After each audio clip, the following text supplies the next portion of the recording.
Gaming Morning Show. Things put on pancakes and rhyming bear intros. Austin confused about whose sister married the bros. In the UK, dooley-doo tugs on our heartstrings. Gaming Morning Show is one of our favorite things. It's Paul. It's Paul. Ah, who are we kidding? Pumpkin spice and fall. Paul. We all know our favorite thing is the season of Paul. Pumpkin spice latte time! Besides the tasty drinks, the weather is cooler. We get the most time where it's cooled off, but it's not always rainy. Sometimes it's rainy for part of the day, but then it dries up and it's just a nice, cool, cloudy day. I like that. There's football on. Man, did we have a great football weekend. Both of our teams performed to the tippy top of their tippiest top of performance, and boy, football is fun. That's gotta be enough for all of the hosts of Gaming Morning Show, right? Right? Okay, so when Club Penguin changed, they changed everything, they got more mainstream, and I wrote them an email. I was like, it would be really nice if you guys could go back to the way things were, because the original Penguins, we really miss it. I speak on behalf of all of the OG Penguins, and we all are really upset. Right, you've changed, man. You're the Lorax for Club Penguin. I was. I speak for the Penguins. Well, penguin begins with a P. So, happy Paul, everyone, from all of us at GMS. Broadcasting live from Redner's Rescued Cat Figurine Museum in Menominee Falls, Wisconsin. When Sean Redner told his wife, Hillary, that he wanted to turn their Wisconsin home into a museum of cat figurines, she had a predictable response. We're gonna do what? We'll do that some other time, huh? Okay then. Broadcasting live from the same places they've been since 2020. It's time for Gaming Morning Show. Morning, gamer. Welcome in. Gaming Morning Show is on the air. We're so glad that you could be with us wherever you may be. Facebook Gaming, Twitch, YouTube, and at GamingMorningShow.tv. I am Hefty Goof. It is so great to see you. Thank you for hanging out with us as we have a total of 3 hours planned of fun, excitement, and entertainment for you. We are going to be on those platforms all the way up until 9 a.m. Pacific time, and there's a good chance we'll be on Twitter Spaces, because if we aren't, then how are you going to listen to audio-only mode? The good news is you can do that right now at Watch GMS on Twitter. I am Hefty Goof. I have something to share with you in just a moment, which I will. It's not. They made that sound way more serious than it actually is. I don't want to alarm anyone, but there's a reason that I'm flying solo today, and it's not an exciting one. But what is exciting is we have the Gaming Morning Show Morning Gaming News coming up in about 15 minutes from now. We will have a guest today. We're going to talk to Gabe Gerwin of GameSpot about Xbox Live turning 20 years old over the course of the past couple of I was going to say weeks, which is not true, over the past couple of months, because it turned 20 years old in North America a little bit ago, and then has since turned 20 in Japan this week. So we use that milestone to have a chance to have Gabe on the show. Gabe is the SEO editor at GameSpot, so we'll talk about that. Big baseball fan as well, so we'll have a chance to talk to Gabe about that. In addition, which I like to talk about, sports, which we did last night. We'll recap what GMS Thursday nights was like yesterday in a little bit as well. We have birthdays this day in gaming history. I'll get you the days of the day, but I did mention I have something to share. You don't see Sean with me this morning, and we had this happen in the later stages of last year, where it was like, why isn't Sean here? Wait, why are some of the shows not on the air? What happened to everyone? Where'd everyone go? We're kind of back into the crap again. Yep, that's right. For the second time in the last 2.5 months, Gaming Morning Show is a COVID zone. Yep, that's right. Unfortunately, Sean messaged me last night, showed me a picture of a test that Sean took, and our good friend Sean has been hit with COVID. So he doesn't have COVID for the second time in that time frame, but this show, Sean and me, do. I don't have it. My household doesn't have it yet, but there was a lot of commingling over the last 5 to 7 days. So we'll see what happens. Super bummed about it, though, because this show is really a lot more fun than when we have the likes of Austin and Sean here. Back in the day when Mike was doing it, like, this show was designed to have multiple people, and so I'm super bummed out that we'll be hanging out solo today. But because we have a guest, which will be super exciting, and tomorrow we have another one in addition. We're going to have Gabe Pride, who's a fantastic streamer. I want you to give Gabe a follow if you haven't already. On Twitch, you can find Gabe at twitch.tv/Gabe Pride. But we're going to be having Gabe ahead of a charity stream coming up on Friday. It's going to be on Friday the 20th. It starts at 3 p.m. Pacific time. Definitely want you to check it out because Gabe Pride is going to be raising funds through a Stream Supreme drag pageant charity stream. Find out more on Gabe Pride on Twitter, and then of course I shared just now on Gabe's Twitch channel as well. All right, let's see who's with us this morning. I saw a whole bunch of names right off the bat, which was super exciting. Downs opened up the show, said first, and wanted to be here right off the rip. Let me see. I did a great job of inviting you to follow Gabe Pride, but in doing that, I blocked my own ability to look at what you've written in chat. Downs says, I didn't want to miss back-to-back GMS, so I came home early from work. Oh my gosh, Downs, that's so kind of you. Even if it's not true, I'll totally believe it. And it's great to have you here this morning. Missed you yesterday for sure. If you don't know, Downs is our lead cartographer and diagramographer of a gaming morning show. So a very critical role for one I am JF Downs. So thank you for being here. Let's see, we also have Groggy or Die. My class starts at 9 a.m. Eastern, so I can't be present, but I am still present. You feel? For sure. I might see you in the final hour. Got to do some school and fitness. Good luck with that. Scott Chick is here. The Nintendogs live under Scott Chick's bed. That's where you can find the Nintendogs under Scott Chick's bed. It's good to see you this morning as well. And then Drew Mega has already checked in as well. Nice chat. Sorry to hear that, but that's the world we live in today. Yeah, I mean, trying our best not to give it to other people. That's the hard part right now. I saw my friend Jeff, as I mentioned, from Montana, so I was with him all the way,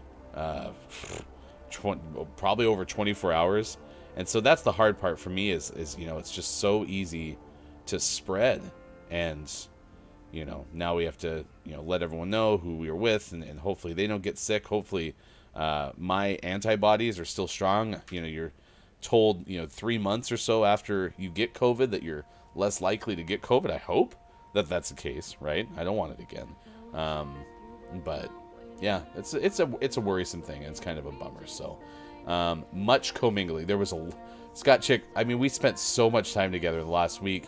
I mean, even there was a band concert that people were at, so it just feels like it's not going to go well. So Down says the week of Gabe's. That's true. We have Gabe Gerwin coming up today at 7:25 a.m. Pacific time, and then Gabe Pride coming up at 8:20 tomorrow, 8:20 a.m. Pacific time. Solo mingling, novel concept. Hey, listen, I know lots of people who enjoy some co-mingling. Wait, did I just say what I said? I didn't mean to say that. It is scratch that. I mean, lots of people do like co-mingling, but that's not what I meant to say. I meant solo mingling. They like their alone time. I like how co-mingling was actually so common in my brain that I just said what, yeah. Anyway, it's great to see you. I'll try my best to hold down the fort over the course of the next 3 hours. Keith Anthony is here as well. Nice chat. It is good to see you. Thank you for being here. Good afternoon, good morning to you as well. Coming up, we'll tell you a story of a horse spotted in a McDonald's drive-thru run, and a bear takes a swim in a California family's backyard pool. We'll have that story coming up next hour. Our days of the day: Museum Selfie Day, National Forrest Day, National Gourmet Coffee Day, which I do not have, but I have good coffee this morning, National Michigan Day, National Peking Duck Day, National Thesaurus Day, and Weedless Wednesday. So that's all of the things that are going on today, including our National Day of the Day, which is our topic of the day, National Winnie the Pooh Day. So we're asking, what is your favorite piece of literature from childhood? Or what is one of your favorite pieces of literature, period, that maybe has a target demographic of children? I don't know. I kind of don't rule anything out. So if you have always loved Winnie the Pooh and you still do to this day, more power to you. right? If that's something that you're interested in, I think it's great, especially if it has like some profound influence over you in the sense that like when you were a kid, this was a big deal to you, and it's still a big deal to you even as you've grown up, right? Scott Chick, well, that came out slightly wrong. Yeah. Downs. You know, my R rolling, by the way, in the like 14 months we've been on the air, 16 months, it has gotten very impressive. So take that, Bob. I bet Hefty can't even roll his F's either.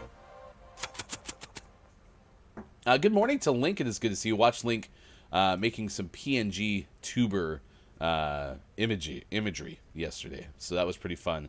Link is streaming on Twitch. Nice chat. Nice chat to you as well. Scott Chick asks, was it Bear Bear? As in, was Bear Bear the source of potentially the COVID that hit Sean and then could potentially hit other people in our household? You know, I honestly don't know. I guess it's always a possibility. I mean, Bear Bear is often running around and doing a whole bunch of stuff. So, yeah. Yeah. You know, it's a very good possibility. Drew Mega said that's the thing with COVID. It's staying here, and we just have to manage to live with it and not let it overtake our lives. Still love life. Just do so smarter. Yeah, I mean, the hardest part with that for me, Drew, is I just worry about so many other people who are more susceptible to the worst things that come from it, and I worry that we still could be taking more steps to be able to protect them as much as possible while accepting the fact that, yeah, like I read the other day that the newest dominant strain of Omicron is nicknamed Kraken, which, you know, just made me kind of not laugh, but like feel bad because I am into hockey so much, and we watch the Seattle Kraken quite a bit, and so of course I actually mentioned this the other day on the show because someone brought up Corona after I brought up Delta as, like, you know, these brands that have happened to have, you know, unintentional synonymity. What I'm trying to say is be like a synonym, right? And basically it's just saying Kraken is even more spreadable and, you know, all these kind of things. So yes, I understand and accept that in general we have to just accept the fact that it's around, and part of doing that is, you know, finding ways to protect one another. I just wish, you know, we could have a more universal approach to it, which, you know, in a world of, you know, billions of people, that's probably difficult. So yeah, I hear you. Drew Mega adds, oh yeah, Hefty, me too. That's why I say be smarter and more considerate. Yeah. But I'm with you. It's just not going anywhere, and it's super frustrating because I had a lot of anxiety about COVID, especially early on, and I still have not a lot. I have some anxiety about long COVID. You know, continuing to try to, like, be very aware of things that I notice about myself that I, you know, didn't notice pre having COVID. And the number one thing that I've noticed is, like, the end of my hand has a lot of, like, nervy type things that I've never had before, like a lot of, like, tingly and stuff. And I understand that there's, you know, blood clots and stuff that can happen with COVID. So I've just been talking to my doctor a lot more than maybe I used to, with just even subtle nuances that have changed with me. So yeah, anyway, long story short, it's a huge bummer that Sean is sick. Sean missed out on COVID, thankfully, in like 2.5 months ago, where we all had, I mean, actually it was exactly 2 months ago, because I tested positive on November 18th. So it's exactly 2 months ago that I kind of started the first COVID wave between our households. We'll kind of see where we are in the coming days and weeks. So, all right, let's get to the topic of the day, which is Winnie the Pooh Day. What's your favorite piece of literature? I will say, too, by the way, I appreciate everyone who always is so kind when we all have, illnesses and whatnot, from you and the audience, and for those who take care of one another. I want to acknowledge that, Drew Mega, I hear you, trying to be considerate to those around. Alice in Wonderland still influences me today. That was Link's best answer to childhood literature. Alice in Wonderland is somewhat of a... it's not a...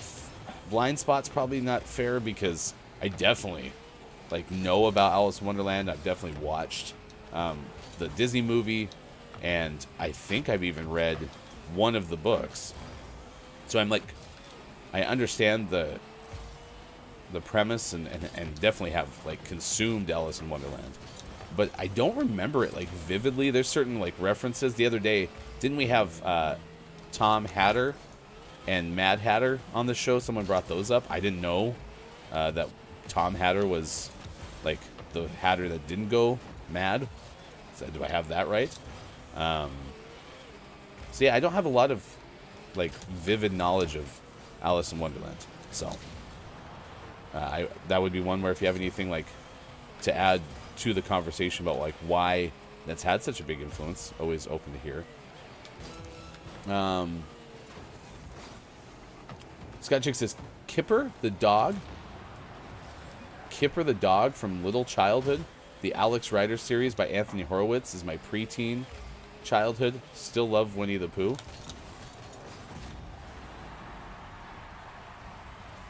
Never going to grow out of that. Winnie the Pooh, I was fine with Winnie the Pooh, but I never read the book. Which, again, this is probably where I'm going to be for the vast majority of this conversation anyway, which is I didn't read a lot of books when I was a kid. So, yeah. I don't think I have a ton of books that influenced me super heavily from childhood. But, I was always told that I did read a good amount. But, yeah, I don't remember anything specifically, so. Oh, no. Dal just told me I don't want to ruin it for you, but I made Tom Hatter up. Because it fit in Don't Let the Person Floating for the Blues Fall the Monster. Okay. Well, that's fine. I'm fine being had. But I actually thought that that's something that I learned from the show that day. Yeah, I had no clue that there was an alternative Hatter, which is hilarious, though. And I think you should tell everyone that you meet that that is the case. Wait, you don't remember Tom Hatter from Alice in Wonderland? Yeah. He was the Mad Hatter's brother, cousin, uncle, something like that. He was the one who wasn't mad. That's funny. No, I love it, Downs. Nice work. Nice work. Drew Megan says, in all honesty, I don't have any memorable pieces of literature that impacted me much as a kid. I think most of my memorable reading moments as a kid was reading comics, as I love Spider-Man and Archie comics. So, Drew Megan, that's a great point. And I think it's fair. I don't know, maybe I'll get some backlash for this, but I think it's fair to call comic books literature, because you're still, impacted by a story. There's still a lot of narrative sometimes in comics, and that made me think of Calvin and Hobbes. And Calvin and Hobbes actually had a pretty big influence. I remember we had a lot of the Calvin and Hobbes books growing up, like the collections, Bill Watterson collections. Bill Watterson or Waterton collections growing up. And they were really great. And one thing that I really enjoyed about Calvin and Hobbes is the power of imagination. Imagining is my favorite, second favorite skill that I get to use every day. So it really resonates with me for sure. But also there's a great comic strip that talked about, it's amazing to figure out, all the things that we need to do when we have all of the time to do it, or vice versa, something like that. I'll try to find it and share it in the Discord, because I had it as even a cover photo back in the day on my Facebook. So yeah, Austin Attack is here. Nice chat. Nice chat to you, Austin. Great show yesterday. Austin was on Twitch playing The Sims yesterday. I was able to watch for a good amount of time, and Austin is one of my favorite just entertainers. Austin is so naturally gifted, so it's good to see you Austin, thank you for being here this morning. Scott Chick says, my dad used to read to me every night various books. Never read Winnie the Pooh for myself. Dad's voices for the characters are much better than my imagination. That's so awesome and cool to have a fun memory like that. So we'll get to more of your comments coming up in just a little bit. Right now it's 6:28 West Coast time. It's 9:28 out east. It's 2:28 for those watching GMS in the UK. Doodle-doo. The doodle-doos aren't the same when Sean isn't here.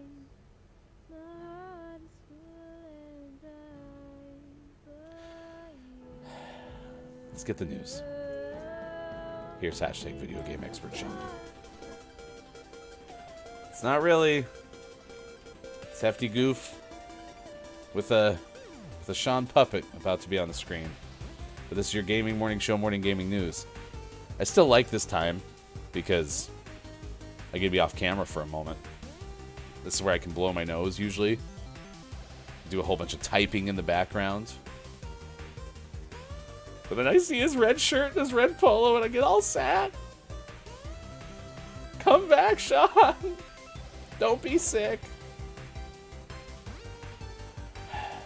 Also, the news sucks when Sean's not here. So here's what you get. I will admit, knowing that Sean has COVID and wasn't going to be on the show today, I did prep, chat. I actually went into the rundown and I typed in the name of different news places where Sean usually gets the news, and I proactively found news headlines to share with you today. So are they going to be great? Probably not. Are you going to understand anything when we get done with it? Probably not. But you know what? Well, Hefty delivered on a little bit of a sliver of what makes Sean great on this show. So here we go. Here's your first news headline of the day. It comes from Polygon. Cass Marshall is the one who wrote it.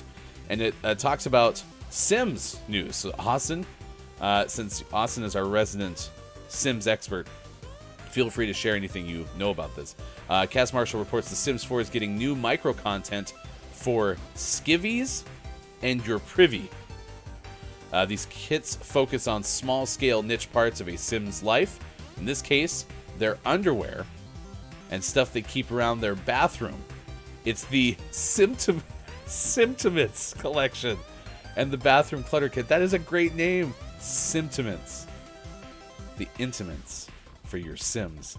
It's fun and flirty contemporary loungewear with lace straps and saucy silhouettes that enhance the usual set of jammies. Maxis is partnered with an underwear company, MeUndies. Oh my gosh, it's a promo. It's a collaboration. MeUndies gets a lot of run on like podcasts and certainly in the sports radio world. Like they always have promo codes and all that stuff. Anyway, they made these pieces that are modern and flattering to Sims of any size. That's what Cass Marshall writes. Also adds the bathroom clutter kit, adds a ton of additional ways to customize bathrooms, from a set of dentures on the side of the sink to makeup palettes scattered across the counters. Building and creating lived-in spaces is a popular part of the game, so it makes sense that players might want a variety to their knickknacks. Paddywhacks. Give the dog a bone. Austin says, I talked about this last night, not super excited about Symptomates. It's like missing a syllable. There's, I think, a brand of like razors or maybe like lotion called Skintimates, and that one rolls off the tongue just a touch better, but still, great name. But I am all over bathroom clutter. Love it. Well, congratulations. I hope you enjoy it. So virtual panties, Drew Vega says. I mean, yes. I mean, they talked about lace and stuff, so if you want your Sims to get saucy, maybe that's commingling, if you know what I mean. Commingling. All right, let's give you our second news story. This comes to you courtesy of Logan Plant of IGN. Logan writes a story of a leaked Suicide Squad screen. It's not even like a trailer. It's just a screen that gives you a little bit of information about what might be coming from this game. Like I mentioned, Logan Plant has this story. It shows menu tabs for a store, a battle pass, and more. And so the Suicide Squad Kill the Justice League could feature live service elements, including that store and battle pass. based on a screenshot of the game 4 months ahead of the release. Video Games Chronicle reports a leaked image that originated on 4chan. The outlet says it confirmed with its own sources that the image is in fact real. The screenshot shows what looks like the game's main menu, where you see all 4 playable characters lined up. And according to the source, the Battle Pass will be focused on cosmetic items. The left side of the screen shows a chapter select menu, and then the bar, of course, adds looks, loadout, social store, and Battle Pass. So there's going to be some element or some part of this that's live service elements. So there you go. Some new information about the Suicide Squad game that's coming out in about 4 months. So if you want to read more about that, that is from Logan Plant of IGN. In your final news story, European Parliament has taken a vote. What does that vote determine, you ask? Well, has something to do with loot boxes and gaming addiction. This is according to GameIndustry.biz. James Batchelor wrote this particular story. It reads that the commission will also set up a European video game strategy to grow the industry and the European Video Game Award.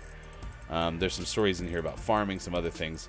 A person named Maldonado Lopez, who led this study, apparently, said that a dozen recommendations are in the report, including a call for harmonized rules across the European Union's single market when providing clear information about games content, as well as systems to help parents understand and control how much time and money their children spend on games. The Pan-European Game Information Age Rating System was highlighted as an example of something that could deliver more transparent information about the content, target age groups, and in-game purchase options. This PEGI rating system is used currently across 38 countries. They also voted on the impact of loot boxes. They decided that they are going to analyze said impact and those kind of things that prompt in-game purchases. And they're also going to investigate whether gold farming can be linked to financial crimes and human rights abuses. That was a very in-depth story. The link didn't come through, so I'll pass it along to you so that you can share that with those around you. Okay, yeah, I mean, I think it's definitely something to take seriously. I mean, loot boxes and all that stuff definitely have that slot machine feel to it.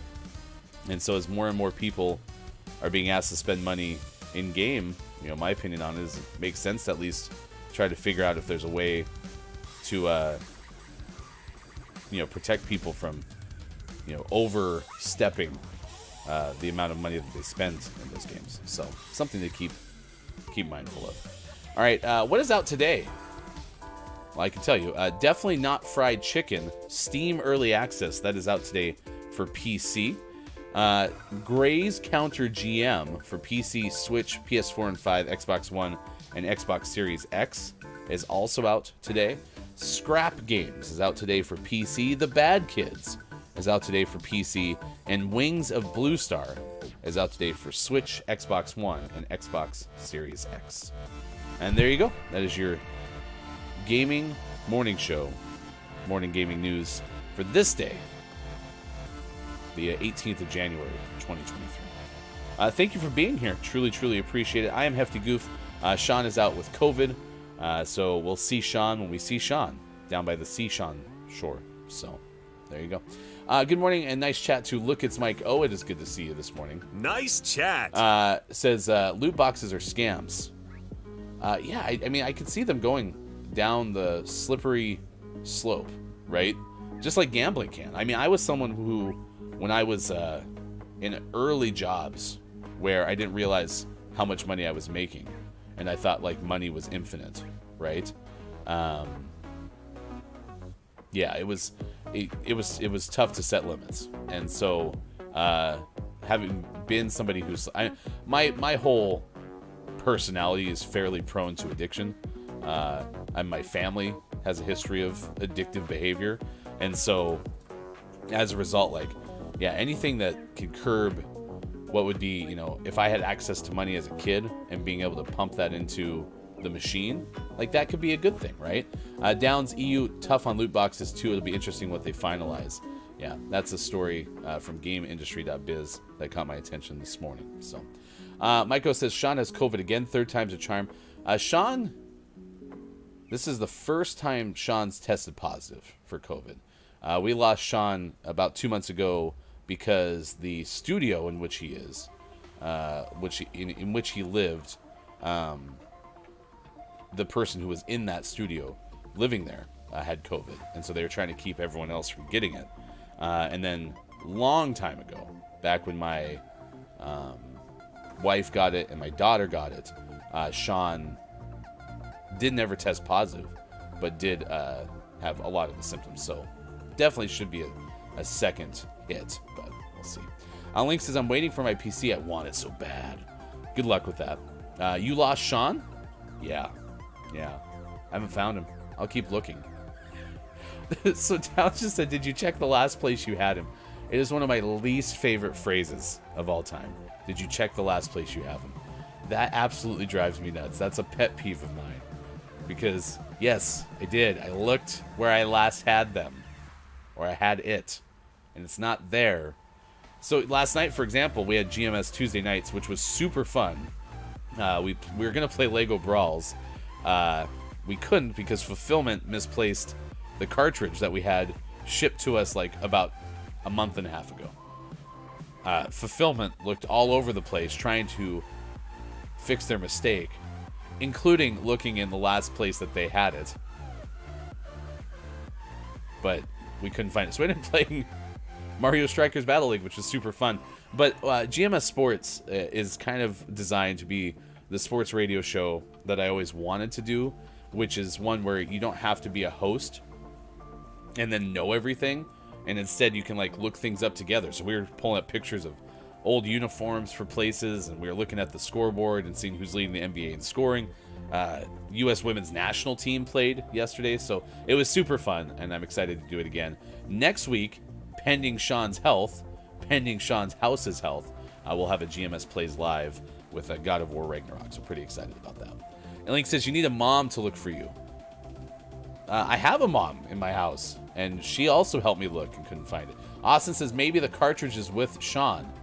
Maybe it is. Mike said, did you? But did you? Yes, we absolutely looked the last place we remember seeing it. Down says, did you check that laundry place where your hat was?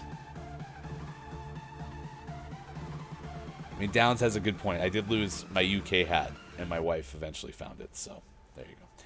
All right, it's 6:41. You know what? I do know it. What I do know where it is. That's the news. You can news if you wanna. So here's the story that we're tracking at this hour on this morning radio show that plays games, and it has to do with a horse in a McDonald's drive-thru. You know, sight you see every single day. If you've been to the drive-thru lately, and you know, maybe sometimes like in the Starbucks drive-thru, people ask for pup cups.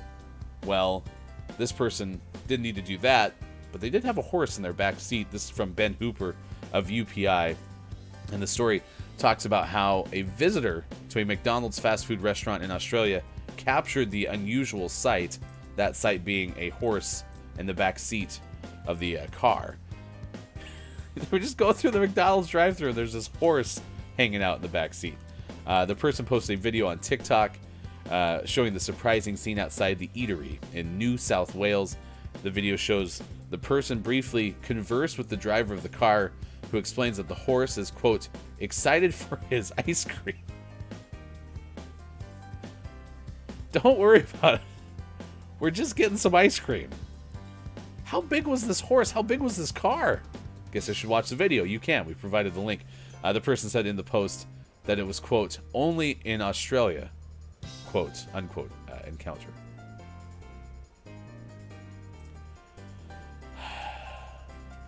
We're just excited for ice cream. Oh my gosh. I will admit, I grew up on a ranch and grew up in a very rural part of the United States. Never did see a horse in the backseat of a car. I also didn't see a horse go through a drive-thru, but, you know, for what it's worth, we didn't have any McDonald's, like, within 85 miles of us.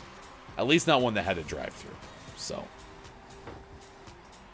it didn't really have the opportunity. Had we had a McDonald's, I'm sure all of the ranchers would have loaded up their horse into the backseat of the car. If we had had McDonald's. That was the only reason that didn't happen.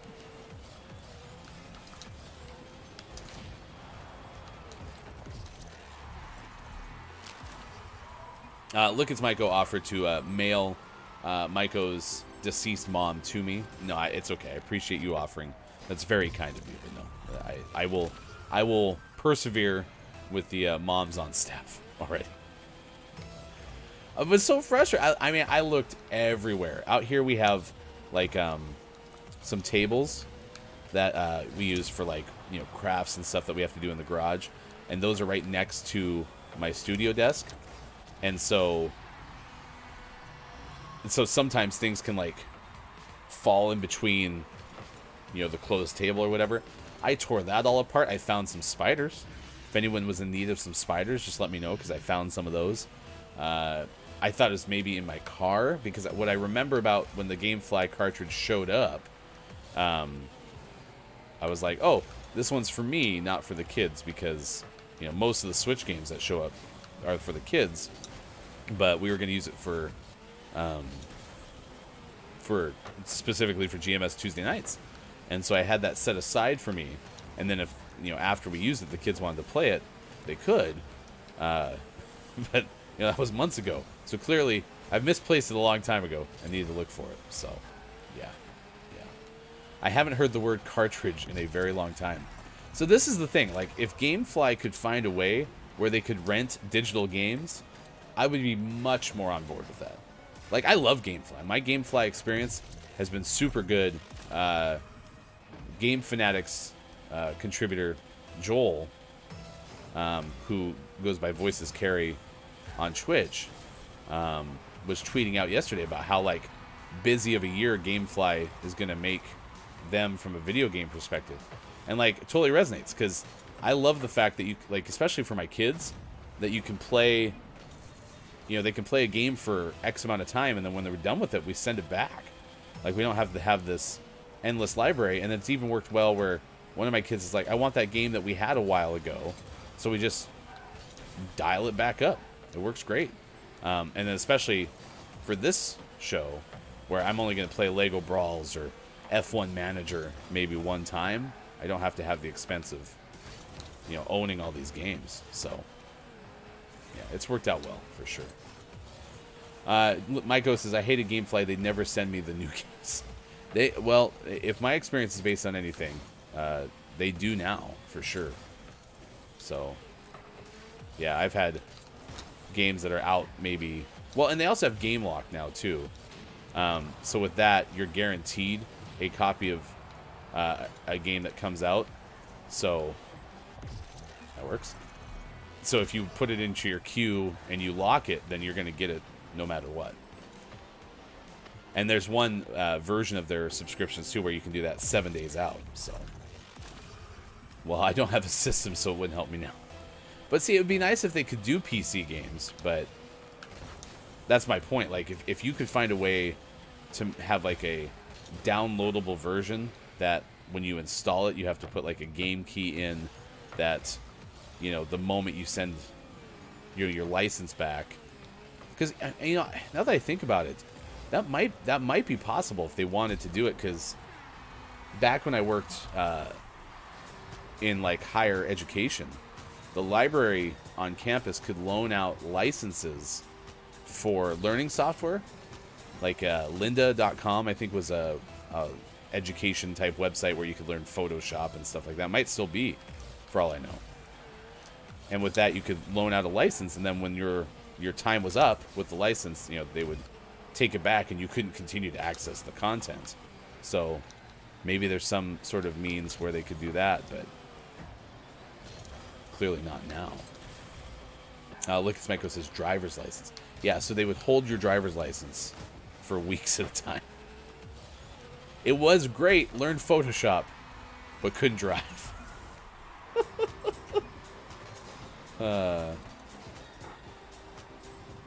Yeah, it was very unfortunate. All right, what are your favorite pieces of literature? That is our topic of the day. When I was a kid... Nice play. See, I was influenced more by, I don't know, memories of, like, cartoons and things that were fun when I was a kid. Like, Teenage Mutant Ninja Turtles, Thundercats, all that stuff, like, was super fun. And clearly that's not a literature thing. I think the Calvin and Hobbes, whoever brought up the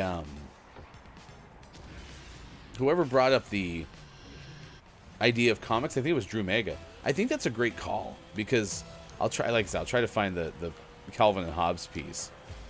But yeah, there was like a lot of, I don't know, kind of lifey lessons that were learned from Calvin and Hobbes.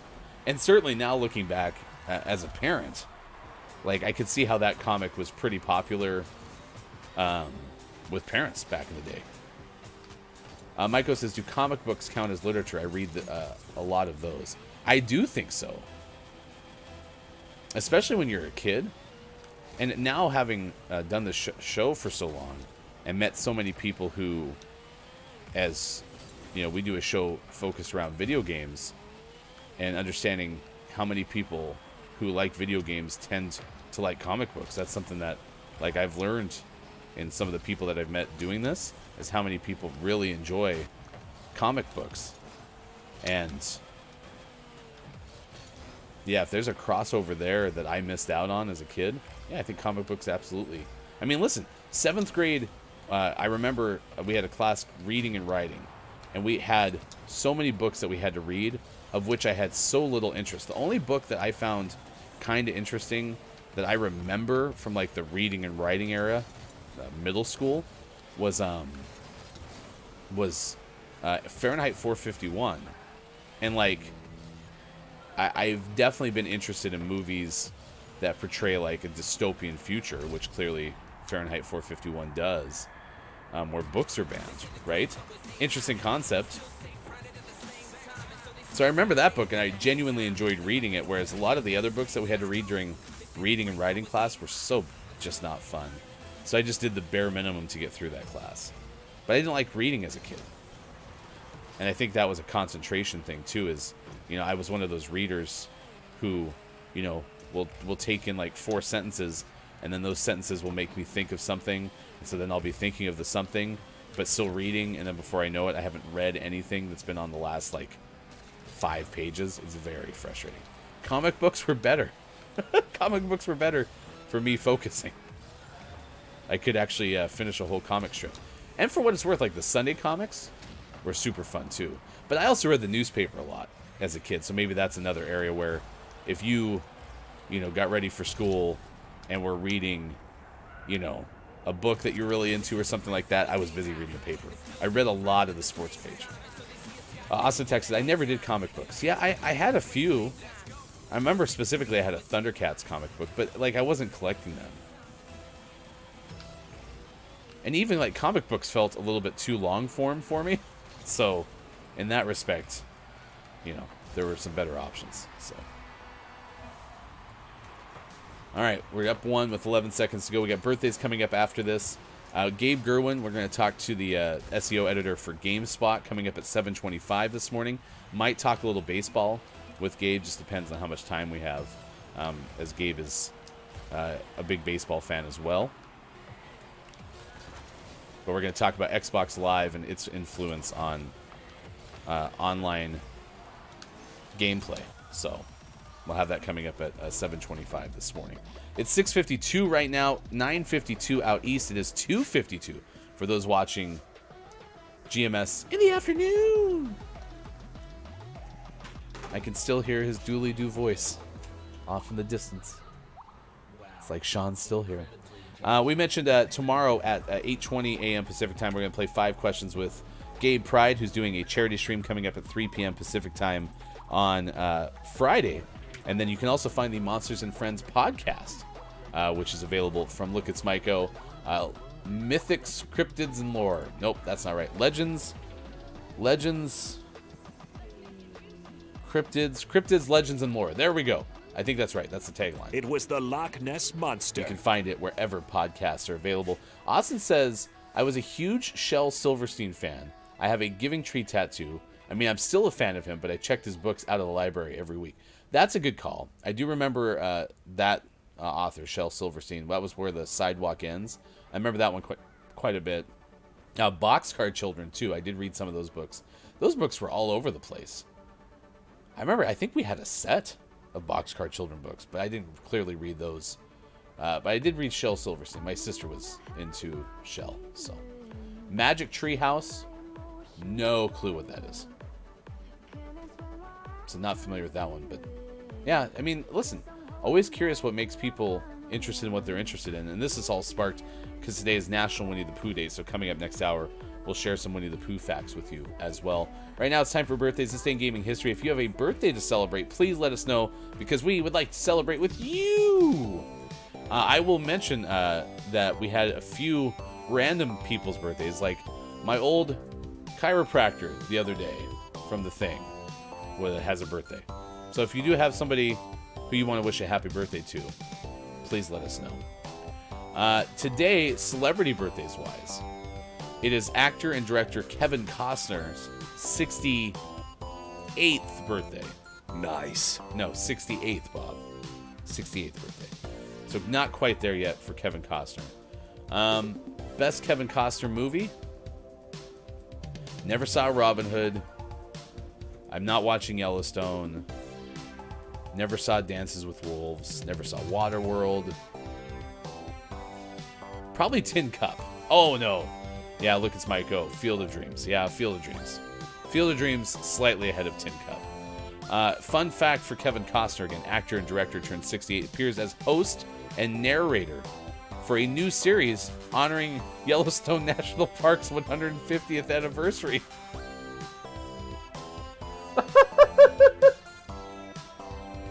That's what Yellowstone is, right? If it's not, that is bizarre. Appears as host and narrator for a new series honoring Yellowstone Park's No, it's not. Because isn't Yellowstone like a Western? So is this series in addition to that, but it's not the actual show Yellowstone? Now I'm confused. Drew Megan says Field of Dreams is up there. Tin Cup was awesome too. All right, let's see. Mark Rylance, actor, turned 63 today. Mark once portrayed Leonardo da Vinci in a TV miniseries. Once. It only happened once, though. It'll never happen again. Ooh, knighted. Sir David Mark Rylance Waters. Has won awards. 2016 was included in the Time 100 list of world's most influential people. Was knighted back in 2017. I'm looking at a list. Oh, he plays James Halliday in Ready Player One. I was going to say, when I was talking about like Fahrenheit 451 and such, like Ready Player One was a book that I read recently just because it had the video game component, sure, but it was kind of, again, a dystopian future. And those books tend to be interesting to me. So I was in Don't Look Up as well, which was a good movie on Netflix. So there you go. There's a little more Rylance news for you. All right. Who else is celebrating a birthday? Today is actor and wrestler Dave Bautista's 54th birthday. 54th for Dave Bautista. Fun fact, one of the first non-wrestling roles on TV was as an alien in an episode of Smallville. Now that, my friends, that is a fun fact. One of his first non-wrestling roles on TV was an alien in an episode of Smallville. There, you can win a bar bet with that. That's a good fun fact. I saw Dave Bautista in some movie, and I was out of wrestling by the time that Bautista became a big deal, so not a whole lot of information. Actor Jason Segel turns 43 today. Portrayed Paul Westhead in the HBO series Winning Time: The Rise of the Lakers Dynasty. Paul Westhead was famous, coached the Lakers. His whole offensive philosophy was try to basically take a shot as quickly as possible, and was the coach at Loyola Marymount when Hank Gathers died. But I actually interviewed Paul when I filled in for the broadcast team when he was the head coach of the University of Oregon women's basketball team. So I didn't realize that. I've heard Winning Time is a great series. I haven't watched it, but I had no clue Jason Segel was in it. Actress Ashleigh Murray turns 35 today. Ashleigh appeared as a college student in an episode of The Following. What is The Following? A thriller? A U.S. Fox drama TV show that aired from 2013 to 2015. Had Kevin Bacon in it? A brilliant, charismatic, and psychotic serial killer communicates with other active serial killers and activates a cult of believers who follow his every command. Okay. There you go. The Following. Alex Michael says, but was he on Friends? No. Was not apparently on Friends. But was in a random episode of something. So. I love Don't Look Up, said Austin Tech. I did like that movie quite a bit. Yeah. It was really well done to get its point across. So. Not entirely sure everyone will listen to said point, but here we are. It has nothing to do with the show, says Lickens Maiko. He just spent a bunch of time in Yellowstone for the show, so he's sharing a bunch about it. It's really neat. Yeah, especially if you're in national parks. Yellowstone's definitely one to visit for sure. Tin Cup was awesome too, said Drew Mega. Field of Dreams is up there. And then Drew Mega said he's also in The Untouchables. I never saw The Untouchables either. Was Bautista in a movie where he played opposite of a kid? Kind of like one of those like kid grown-up buddy movies. If so, then maybe I've seen a bit of that, but I have no clue. So there you go. All right, that is your birthdays. Let's do This Day in Gaming History. As I mentioned, we're going to have Gabe Gerwin coming up at 7:25 a.m. Pacific time this morning to talk about Xbox Live turning 20. That was on This Day in Gaming History 2 days ago. It turned 20 in Japan on the 16th. Maybe it was even yesterday. So we'll talk about that coming up in about 25 minutes from now. This day in 2005, THQ releases the Punisher video game for PlayStation 2 and Xbox in the US. 2011, Sony CE releases Little Big Planet 2 for PlayStation 3. I've heard really good things about the Little Big Planet games. So if you've had a similar experience, let me know. And then this day in 2022, Microsoft announced a deal to acquire Activision Blizzard for, rounded up, $69 billion. Nice. And of course, that has been neatly, tied up. It's over. Everyone's signed off on everything that's needed to be signed off upon with that Activision Blizzard. So there you go. He was in My Spy with a kid. Let's go back to Dave Bautista. Maybe that was it. Link says opposite of a kid. Do you mean an adult? That's funny. I like that. Played opposite of a kid. That's good though. I like that a lot. All right, that's your first hour of Gaming Morning Show. Next hour, as I mentioned, we'll interview Gabe. We'll also have sports as the NFL playoffs are getting set for the weekend. We'll take a look at other headlines that pertain to sports. But yesterday was super fun. GMS Sports. We played Mario Strikers Battle League. I played on hard. So we had this game for a while. We got it from Gamefly, wanted to try it, and it was about the time it came out. And I played it with the kids quite a bit and really enjoyed it. And then it kind of got lost in the shuffle when we were playing Switch all together. We were playing Mario Kart or Mario Party All-Stars or whatever. So I hadn't played it for a while, but I felt like we were getting pretty good at it. So yesterday on GMS Sports, fired it up and immediately went to hard mode. That was a mistake. I think we got crushed 9-2, which, by the way, we scored some goals on hard mode. That was pretty okay. But they had like 48 shots on goal, and we had like 7 or something like that. So playing that game, I was overconfident. Let's put it that way.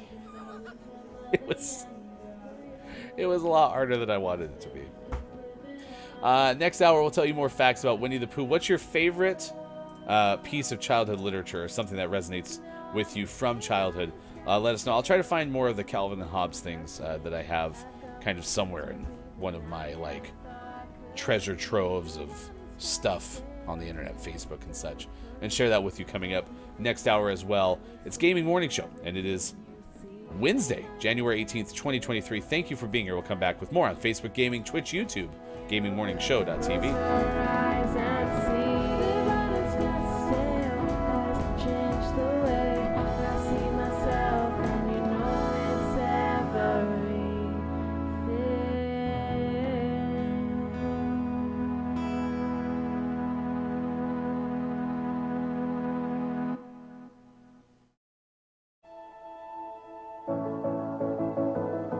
We are revolutionary, yeah.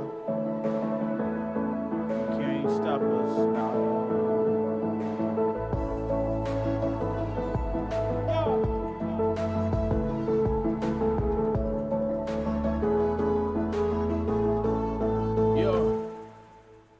There's nothing I got to prove, nothing I got to lose. I will not follow you. It is my time to choose. Nothing I got to prove, nothing I got to lose. I will not follow you. It is my time to choose. It is my time to move. I will not follow through, cause I got my own mind, winning on my own time. Didn't come when I want it, but it's always on time.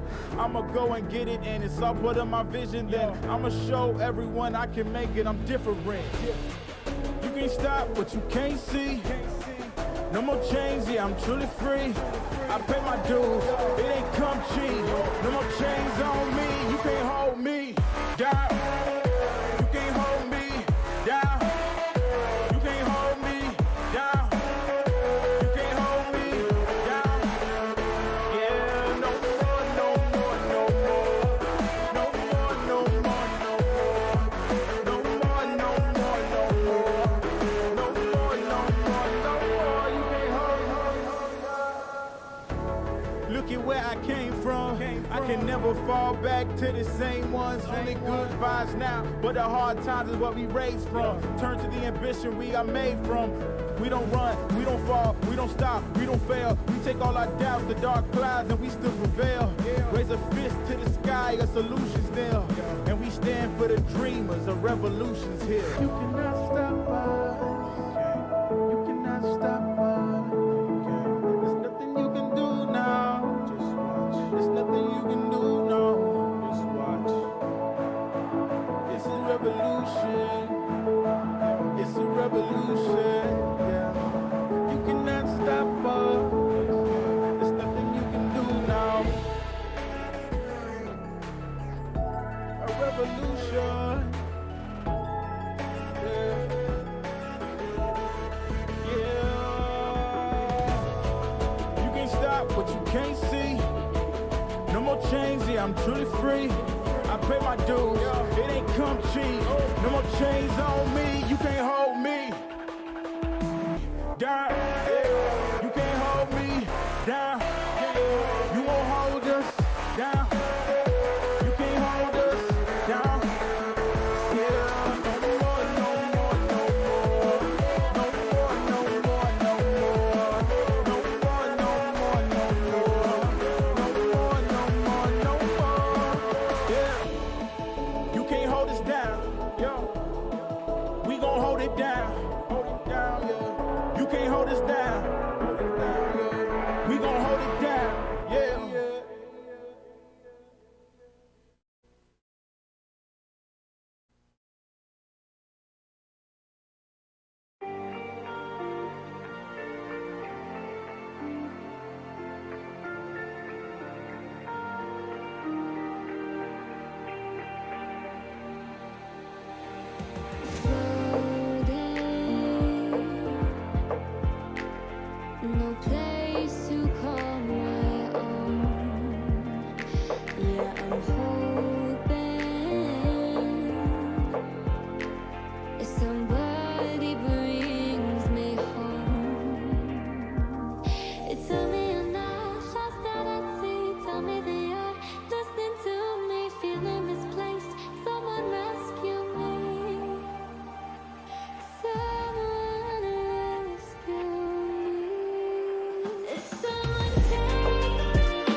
between two different things.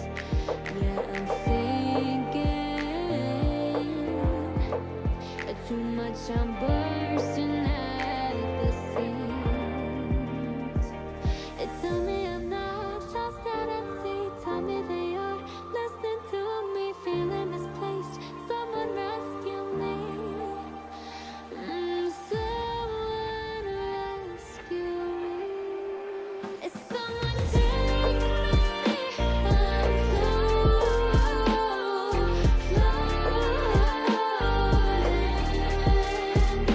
Someone save me.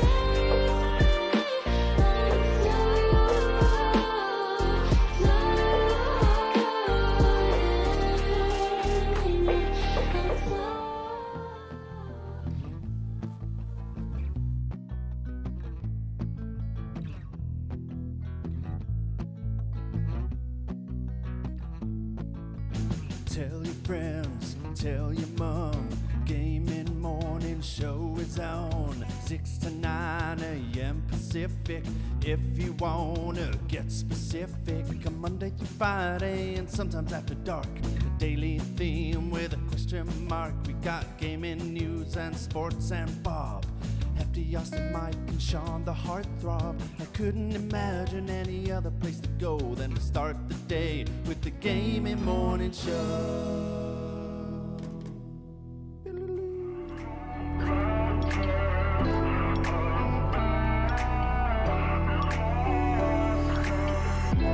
Take Gaming Morning Show with you on Twitter Spaces.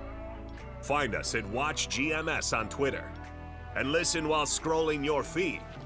Or try audio only on Twitch.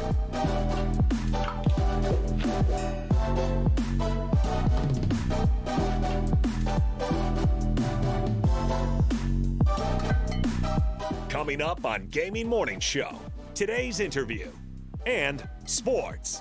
Join our Discord, become a Patreon, go to GMS.watch and click on where to find GMS.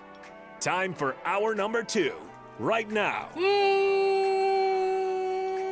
Morning, gamer. Welcome back. Gaming Morning Show continues. Thank you so much for being with us wherever you may be. Facebook Gaming, Twitch, YouTube, and at GamingMorningShow.tv. I am Hefty Goof, Sports.Gaming, otherwise known as Sean, out for the foreseeable future. I actually don't really quite know, but Sean is, well, he's got COVID. So Sports.Gaming is how you can keep up with Sean. Yesterday, we were on Twitter talking about some of your last accomplishments when it comes to 100% in games. And Sean just finally finished Bugsnax, but still has to finish the DLC, so I guess technically not 100%. So Jedi Fallen Order was the last 100% game for Sean. You can answer that question from Player vs. Hunger, which is on Twitter. So we've had a chance to raise funds for Player vs. Hunger. If you're not familiar with them, find them at playerversushunger.org. Also, find us on Instagram, which is at Gaming Morning Show on IG. Usually after every single show, that's where we post our Gaming Morning Show morning gaming news, and then also some additional stuff that you can find on Instagram at Gaming Morning Show. All right, thanks for being here. It is Wednesday, the weekend of the week edition of this morning radio show that plays games, January 18th, 2023. In about 10 minutes, we'll talk to Gabe Gerwin of GameSpot about Xbox Live turning 20 and find out kind of what might be the next big evolution in online video games, if there is such a thing. Gabe also recently wrote about the best video game commercials of all time. So if you want to check that out, that's available on GameSpot, so you can go there and find that. We'll have that coming up at about 7:25. Sports coming up at 7:50 this morning. If you want to find Gaming Morning Show after the fact, you can wherever podcasts are available. Just search Gaming Morning Show on places like Spotify, and we usually have that posted about 10:30 a.m. Pacific time most weekdays after the show is over. All right, we're asking you about National Winnie the Pooh Day because it's, well, today. And we're wondering what some of your favorite childhood literature moments are. We had some answers from folks earlier in the show. Alice in Wonderland was a good answer to this question so far. We also talked about Thomas the Tank Engine. Keith Anthony had mentioned that earlier. Thomas the Tank Engine was one of Keith's favorite childhood memories, literature-wise. Kipper the dog from Scott Chick. There's also, it was from the childhood series, the Alex Rider series. Also preteen childhood, still love Winnie the Pooh. We talked about Spider-Man and Archie comics for Drew Mega, as those were memorable moments. I laugh because I forgot Downs had made me believe that Tom Hatter was actually like a real character from Alice in Wonderland. It clearly was not. But then also mentioned that Tom Petty played the Mad Hatter, which I hadn't seen earlier. So Link said maybe Tom is the Mad Hatter's real name. That's true. Has anyone ever ID'd the Mad Hatter to try to find out what their actual name is? Drew Mega says, I think comics can be considered literature. My youngest loves to read, how do I say this wrong? Is it mangas? Mangas? Still reads books as well, but I don't ever want to discourage kids from reading their preferred media. If it's comics or mangas, so be it. At least they're still reading. Drew Mega, that resonates with me. The children in my house have been very into graphic novels, and my initial reaction to that was definitely, come on, read a book, right? But the more I looked into it, it still encourages lifelong reading, just to, again, have that as something they're interested in. So when I realized that, or when I understood that, I definitely changed my viewpoint on it. So yeah, I agree with that for sure. I didn't look up any of the Calvin and Hobbes stuff, I just realized. Yeah, let me see, famous Calvin and Hobbes quotes. And I'll give you a truth bomb as well when it comes to that particular comic strip. I've got another confession to make. As I read that book, or those collections of Calvin and Hobbes comics, I would always in my brain read it as Calvin and Hobbies. It took me forever to actually figure out that it is in fact Calvin and Hobbes. So yeah, I'll share this with you because this would probably be just faster than me trying to scroll for the one that I found. But it's a list of 50 Calvin and Hobbes quotes. So if you want to check those out, you can. So we have Boxcar Children Magic Treehouse. Austin explained that the kids would go into their treehouse and look into a book and go anywhere in the world. Yes. I liked some of those shows where there was a level of escapism, right? And you could go to a place where you really wanted to be. Yeah, I like that a lot. Drew Mega says, Nickelback, is that you? No. Oops, I did it again. It's Brittany, bitch. Drew Mega, thank you.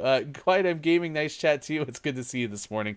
Thank you for being part of the show. Nice chat. Coming up in about 10 minutes, we'll talk about Xbox Live turning 20. Did any of you all have Xbox Live? Because I didn't initially.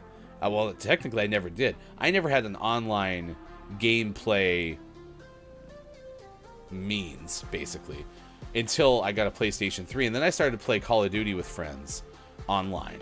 And I loved it. I loved multiplayer. That is really the only way I like to do games nowadays. In fact, coming up in the final hour crew, I'll likely play Apex Legends just because, today is usually Work Together Wednesday, and so Sean and I play It Takes Two. But with Sean out with COVID, I'd probably just rather play the game that I like to play. So, and if the Spellbound event is still going on, then maybe I'll try to make some more progress with that. But even if it's not, even playing controller some arenas would be fun this morning. So, I got to go off to therapy. Link, hope you have a great rest of your day. Thank you for making us a small part of it. And of course, after the show is over, you can find us as a podcast, wherever podcasts are available, or you can always watch on demand, especially on YouTube. If you have not subscribed to our YouTube page, we certainly encourage you to do that. Had a fun day yesterday, was able to do some more recording for some social media debut content that we're building with GMS, and it kind of fits some of the structure of the things that are important to us with curiosity and promotion. Some of our values you can find on our website, GamingMorningShow.tv. So excited to continue to build those out so we can start having those as part of our YouTube, TikTok, Instagram, some of those. It's just content that fits those platforms a little bit better, which will be exciting. So the best part of Xbox is Quiet End Gaming is actual live version of 1 versus 100 that happened like once a week. Tell me more about this, Quiet. Best part about Xbox Live was an actual live version of 1 versus 100. All right, I want to know more about this because I'm not familiar. And you can always elaborate in Discord if that's easier. These are some Winnie the Pooh facts, by the way. This comes to us courtesy of nationaltoday.com. It says Winnie the Pooh has been a childhood favorite for generations. Originally created in 1926, stories have sparked wholesome, honey-loving childhood dreams for nearly a century. Although there are many other characters within Winnie the Pooh, Kanga, Rabbit, Roo, to name a few, there is no doubt that the bear wearing the red shirt with his fist shoved into a jar of honey is most certainly a fan favorite. National Winnie the Pooh Day on January 18th is your time to return to the 100-acre wood.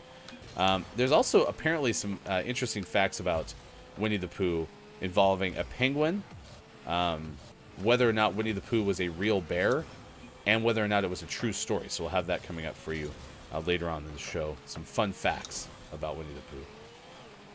Yeah, even like my kids, when they're still relatively young. Like maybe they would read Winnie the Pooh, but the only thing that's really been Winnie the Pooh centric in my house so far is my daughter's been in a Winnie the Pooh play before, which was actually quite entertaining. I like the particular company that does like the kids theater in our area. It's very funny, or at least whoever writes the plays, but the way that they direct them is really good.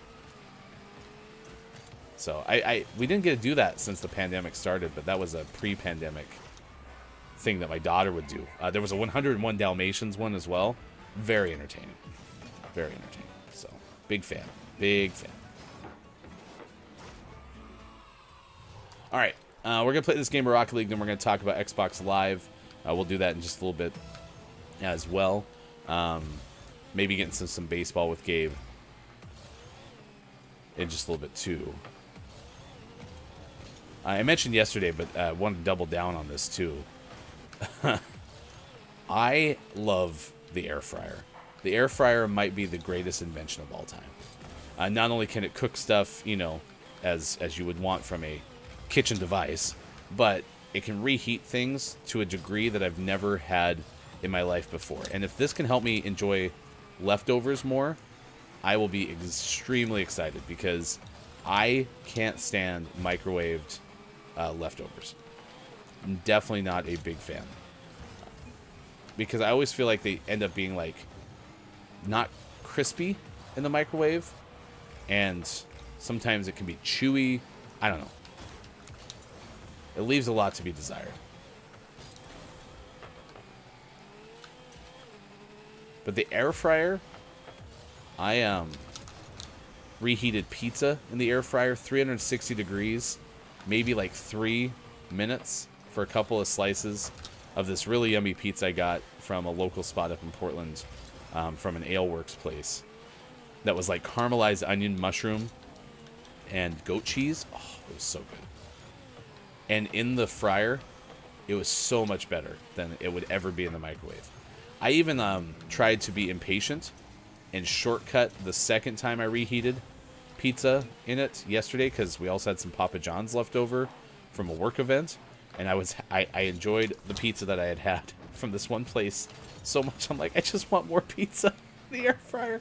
So I shortcut it a little bit to try to eat it faster, and it came out like not as good, and so I just followed the instructions verbatim, and sure enough, 3 minutes, 360 degrees. It only takes 3 minutes. I feel like I'm on a Ronco food dehydrator commercial. But man, it is good. High quality. High quality. Drew Mega says, I would agree, air fryers are fantastic. And like, I haven't even like found the full iceberg. I've only found the proverbial tip of the iceberg with what this thing can do.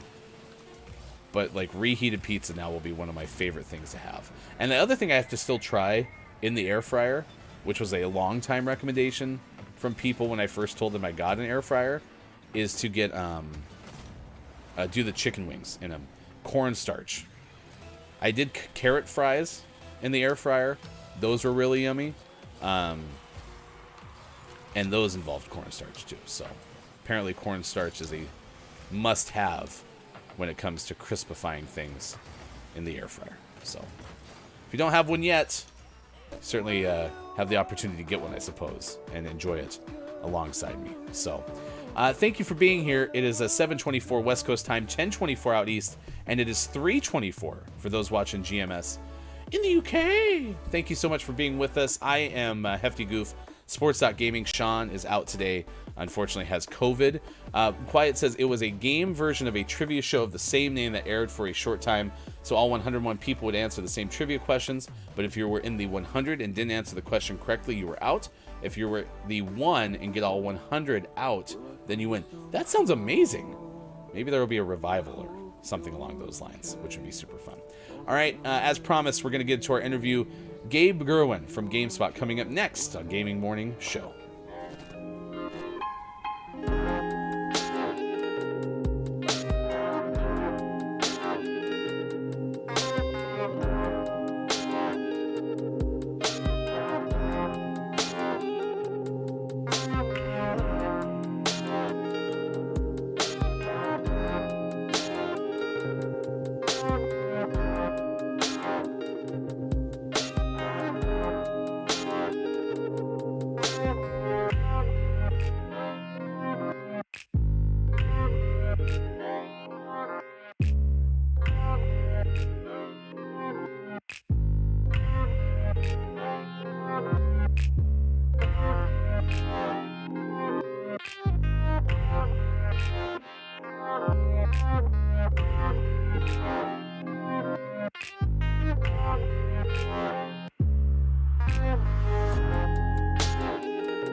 Gaming Morning Show continues. Thanks for being with us. It is the Wednesday edition of the show, and we are lucky enough to have the opportunity to talk with GameSpot SEO editor Gabe Gerwin joins us on this morning radio show that plays games. Thank you, Gabe, so much for taking the time to be with us today.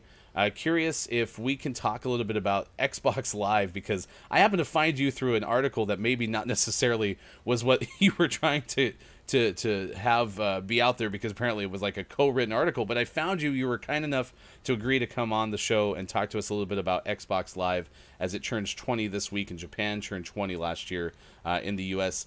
I guess my first question for you, Gabe, certainly is how significant was Xbox Live in terms of shaping, influencing what we see as far as current day online gaming? Yeah, thanks for having me. Xbox Live was sort of everything. When it came to the early 2000s, if you remember, a lot of companies started trying to build their games as the Halo killer at that time. And when Halo 1 came out, what did that mean exactly? It's a sci-fi shooter. It has, co-op. It has local play. But when Halo 2 launched, that was in 2004. Xbox Live had been around for a little while.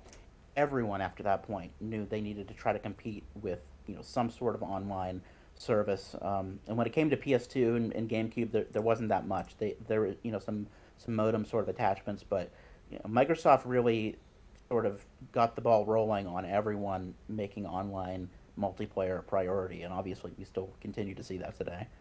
Well, and absolutely, and the thing that sticks out to me is, like, as the pandemic hit and the opportunity for me to find people to play games with online, that was a big part of kind of what helped me get through the early stages of the pandemic, especially early in lockdown. And I found myself kind of becoming a social gamer, right? So that's been a big deal to me. I'm curious, we're talking about a 20-year milestone for Xbox Live. What might be ahead? Do you have any idea how, potentially the next big innovations in terms of online gaming might be, whether that's specific to Xbox or otherwise? Yeah, I think again, Microsoft is kind of a little bit ahead of the curve in this in the cloud gaming service that they offer through Game Pass Ultimate. Not so much in that cloud is going to be the future. I think that's sort of a reductive way of looking at it, but that it's becoming an option that can live alongside more traditional, console and PC games. So I see is that just becoming more prevalent on other platforms as well. You're playing Halo, you might be at home, but your friend might be, on a work trip. They're on their tablet or something like that. They're still playing with you, and as 5G and that sort of thing rolls out, it's just going to be like, you don't have to wait till you're at home to play with your friends. And as they iron the kinks out, not only are we going to see that still on Microsoft, but there's rumors going around now that PS5 game streaming is going to be enabled pretty soon. So um, and even Nintendo has sort of dabbled in cloud stuff. So that's what I sort of see as the future, being just way more ways that you can play with your friends, kind of nowhere, no matter where you are. Our guest on Gaming Morning Show is Gabe Gerwin, the SEO editor for GameSpot. You recently wrote the best video game commercials of all time, and I'm curious, as you kind of looked at that list that you compiled, what do you think is in fact the best, if not maybe one of the best two video game commercials of all time? Yeah, the list basically was mostly just stuff that either had a big impact on me or on the industry. Some of these, frankly, came out years before I was born, and stuff that I just thought was really funny. Honestly, I think that Sneak King commercial, that game's awful, but that commercial for a Burger King $5 game is really, really good. It's, a parody of sort of really cheesy sort of horror movies, and the Burger King is objectively terrifying, so that's a really good one. As far as one that really had an impact, I think you have to look in the 90s, that Genesis commercial. Nintendo really set themselves up with, Nintendo being an easy thing for Sega to rely on, and, obviously it had some sort of impact because, at least for one generation, they were pretty much neck and neck. Yeah, absolutely. I mean, I did not have a Genesis. I was Nintendo through and through from the get-go. Well, yeah. But yeah, I had so many friends who had Genesis, and then it's even interesting talking to people outside of the U.S. Now, what we've been doing this show, how many people had, what was it, the Mega Drive is what they referred to it as overseas in many places. So yeah, Sega, I'm still amazed to this day that it didn't work out, but you can definitely find historically some of the reasons why it didn't work out. I want to close with this. I'm a sports broadcaster by trade. Yesterday we hosted a GMS Tuesday nights edition of GMS Sports, which is kind of the radio show that I always wanted to do as a sports broadcaster. I understand baseball is a huge part of your life. What's your favorite baseball story? Most of my stories are bad because I'm a Pirates fan. So, yeah. So that's not the best. Oh man, it's a sad story because it ended in a loss. But there was a Pirates game. I want to say it was about 10 years ago that lasted like 24 innings, something like that, something crazy. It was against the Braves. And I think that game was sort of, for me at least, the turning point in needing to have video review. I'm still sort of not sure I like it in balls and strikes, but basically the game ended with our catcher at the time clearly tagging a guy as he slid into home, and the ump, I won't say his name, but you can look it up.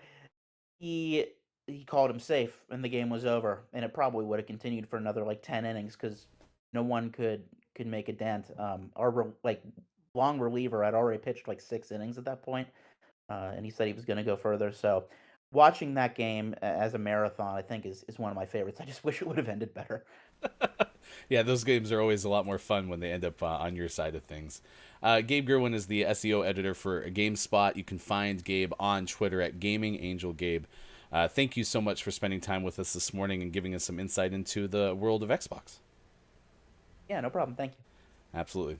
Thank you so much to Gabe Gerwin on this edition of Gaming Morning Show. It's now 7:33 on the West Coast. Thank you for being with us, and you can find that full that full look at the best video game commercials of all time on GameSpot, just follow the link that we provided in the chat.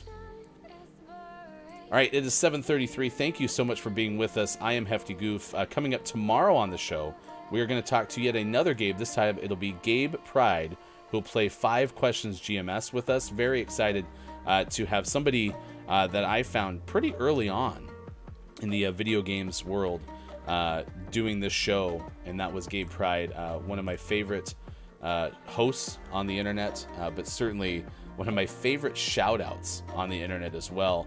If you ever want to feel good about yourself, go to a Gabe Pride stream, and if Gabe shouts out your show, it'll make you feel like $1 million. So excited to play 5 Questions GMS ahead of the charity stream that Gabe Pride is hosting on Friday at 3 p.m. Pacific time. And if you would like to learn more about that, follow that link to Twitter, where Gabe Pride tweeted out about the Stream Supreme Drag Pageant charity stream coming up on Friday afternoon. I am Hefty Goof. Big thanks again to Gabe Gerwin for joining us on the show. But yeah, I mean, that was a perfect point. You know, really, maybe the next innovation in online gaming is already with us, right? When you look at the way that Game Pass has influenced people's ability to play so many more games with ease. And arguably, and I'd love your feedback, chat, if you have an opinion on this, arguably at a price point that's fairly reasonable, right? I talked about GameFly. One of the reasons I like GameFly is because if one of my kids wants to try a game and then ends up not liking it after a week, I don't have to spend $30, $40, sometimes up to $70 on a game. We can try them out. And the GameFly service has improved. Like Lucas Michael pointed out earlier in the show, like you could never get the game that you actually wanted back in the day. And now that they have something called Game Lock, you can lock those in, but it's all physical media, right? And I would be curious what it would look like if they were able to make it not a physical media anymore. Like if they were able to find a way to distribute things out via download codes. So yeah, that was interesting because I hadn't even thought about that when I posed that question to Gabe. But yeah, pretty good follow on Twitter, and has interviewed the likes of Will Wright, Tony Hawk, and certainly is always up for talking about Paddington, which, you know, was probably a missed opportunity on my part, considering today is Winnie the Pooh Day, and we're talking about childhood literature. Probably could have asked Gabe about that too.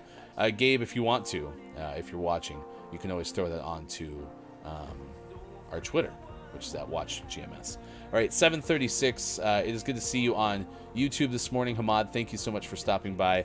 If you've never been here for the show before, we are a morning radio show that plays games, and we are asking folks about the Winnie the Pooh topic. What's your favorite piece of literature from childhood, if you have one? Also coming up in about 15 minutes, we will have sports on the show, so very excited about that as well. Well, the Gaming Morning Show, Morning Gaming Renews, coming up in just over an hour from now. The Sims 4 got some new micro-content pieces for your bathroom and for your skivvies. That's a team up with MeUndies. Leaked Suicide Squad screen appears to reveal live service game with a battle pass. That was a story from IGN. And European Parliament votes to take action against loot boxes, gaming addiction, gold farming, and more. So we have those stories coming up for you during the Gaming Morning Show, Morning Gaming Renews. I had promised some interesting facts from nationaltoday.com regarding Winnie the Pooh. I mentioned, of course, this book came out back in 1926, so certainly a classic approaching its 100-year anniversary. We've often talked about penguins on the show, including discovering that our friend Austin Attack is in fact the Lorax for penguin, for Club Penguin specifically, because once Austin verbatim said, Mister, I am Austin Attack. I speak for the penguins. I speak for the penguins, for the penguins have no tongues. And I'm asking you, random tech support guy, at the top of my lungs, what's that thing you've made out of my Club Penguin? Yeah. What did you make out of my Club Penguin? Asked Austin Attack one time. Well, it turns out that in 2016, according to nationaltoday.com, a penguin was introduced into the mix of friends out of the 100-Acre Wood. Did you all know this? It was during the 90th anniversary, and a new friend named Penguin was introduced. I had no clue. Now, the whole thing was inspired by a true story. Eeyore, Piglet, Tigger, and Roo were all from stuffed animals of the actual real-life Christopher Robin. Because Winnie is an actual bear, Winnie the Pooh was inspired by a real Canadian black bear named Winnie. So, if you didn't know that about Winnie the Pooh, now hopefully you do. Where's your shirt, Bear Bear? We don't have any Bear today on the show because Sean is out sick with COVID, so we're kind of rolling by ourselves today. And I miss Sean. 7:39, it's time to see what we're tracking. You can news if you wanna. On this morning radio show that plays games. And to do that, we take you on a trip to, well, California and another bear. Maybe or maybe not inspired by the actual Bear. I guess that'll wait to be seen. This story comes to us courtesy of Ben Hooper of UPI. And that story goes as such. I'll even get Sean back on the screen so that we can share in this story together.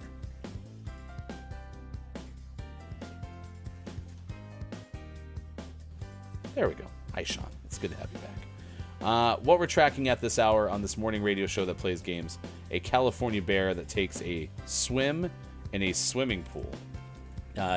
Ben Hooper writes that apparently there was a California woman who captured video of a large bear that braved rainy weather to take a swim in the family's backyard pool. Oh my gosh. It's a little bit of a misleading title. I bet the bear was just very happy to be in the water. The video was captured when the woman spotted a trespasser, an uninvited trespasser in her family's backyard.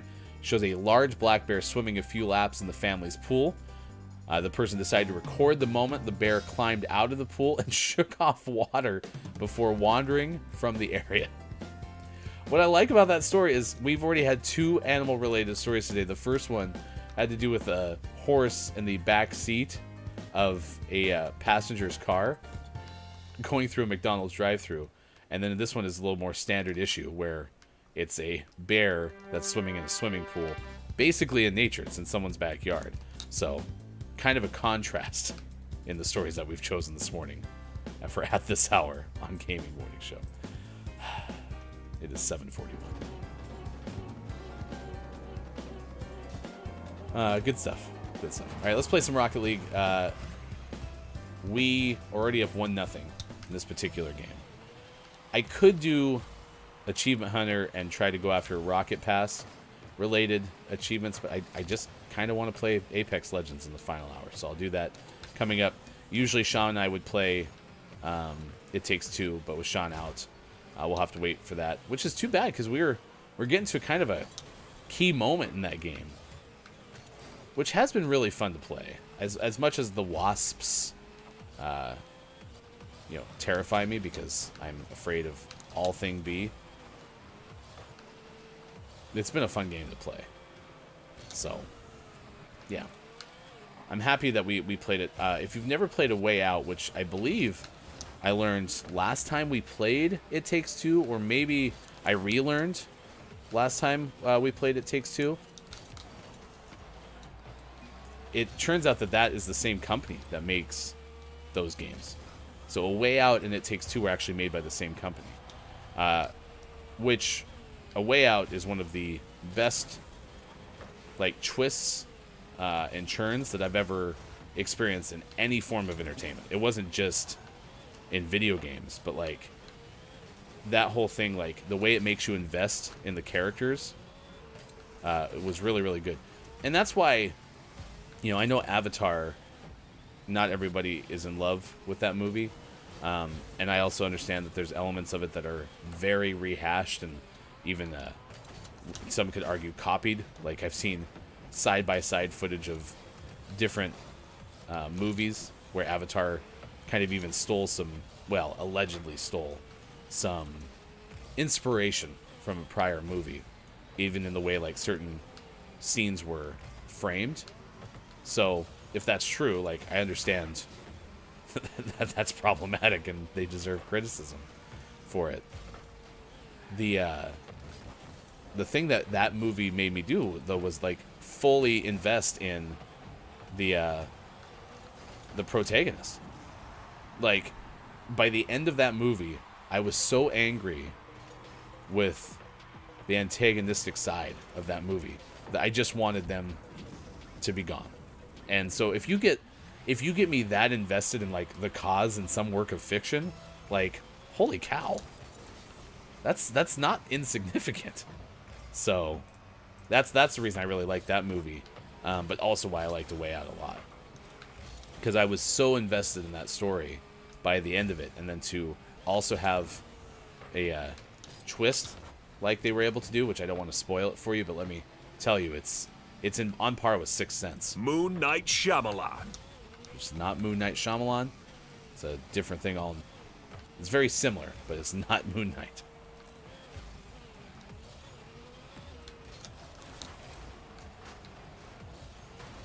I guess I don't know that for a fact. Is M. Night Shyamalan... What's M. Night Shyamalan's actual first name? Or is it like F. Scott Fitzgerald?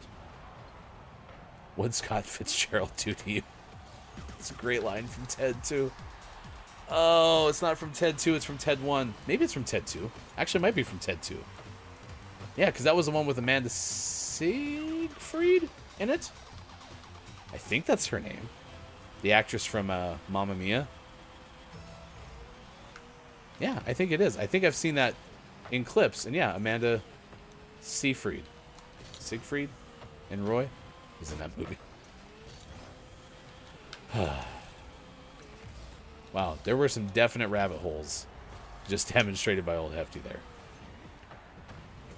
Which is, again, why I like doing GMS Sports last night. It was super fun because we would be able to go down, like, Wikipedia rabbit holes of, like, the Buffalo Bills uniforms. And we even were able to pull up, if you missed the Bills had a snowstorm back in November. And their game couldn't be played. And so they shifted it to Detroit. I can't remember who they played in that game. But they basically played a neutral site game in Detroit because of all the snow. And then later on, there was another blizzard that was coming in ahead of, might have been their Christmas Eve game, if I remember right, or their Christmas Day game or something.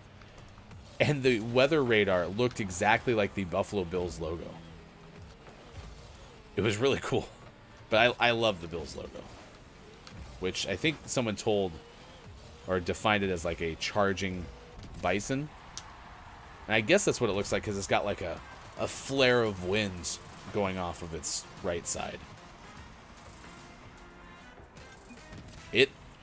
It's a good logo. I like the Bills logo a lot. So next year the Broncos play at Buffalo, and I'm highly considering going because apparently I learned this on Saturday during the wild card game that they're going to open their new stadium like by 2016. So there's... Well, I guess that's longer than I thought. Was it 2016? Or did I say 2016? 2026. That's still 3 seasons. So it's maybe not as quick as I thought, but I thought maybe they said 2024 season. Because if that's the case, yeah, I mean, this is the last year to go to the original building, and I kind of want to see it just because the reason I have a soft spot for the Bills in my heart is because they were so good when I was fairly young, early 90s, and I felt so bad that they lost 4 straight Super Bowls. And maybe that's because at the time, the Broncos had also lost 4 Super Bowls in 4 appearances. And so I could sympathize with that as a fan and know how much that sucks. The Vikings were the other team that was 0-4, and then Denver won their first Super Bowl in 97. And that completely changed, like, football for me. I was like, yeah, okay, we're a Super Bowl winner now. Get wrecked, Buffalo. But Buffalo's also been horrible since then, basically. And it didn't help that the Patriots became the dynasty that the Patriots have been, because it's really hard to win your division when there's another team in it that's as good and stable at quarterback and coach as the Patriots are. And I'm kind of living that as a Broncos fan because Andy Reid and Patrick Mahomes have proven to be that good. So congratulations to thick booty snatchers on your team victory today. All right, it is 7:48 West Coast time. It is 10:48 out east. It is 3:48 for those watching GMS in the afternoon. Doo-doo-doo. Big thanks to Gabe Gerwin again for joining us. Please find Gabe on Twitter at GamingAngelGabe and you can follow along with the SEO editor for GameSpot. And then I shared earlier a link to the best video game commercials of all time, and I liked that piece about, Nintendo did really kind of like give Sega marketing on a silver platter with Nintendo, don't, right? That was pretty good. Good morning. Good Apollo is here. It's good to see you. Thank you for being here for this morning radio show that plays games. Nice chat. A nice chat to you. Do you have an opinion, a thought on best childhood literature? Because today is National Winnie the Pooh Day. Apollo says it's 8:48 for people who don't believe in daylight savings time in the U.S. Or if you're in the Central Time Zone, or Mountain Time Zone, rather. It is actually, in fact, 8:48 for you right now, this morning. All right. You can find us at Watch GMS on Twitter.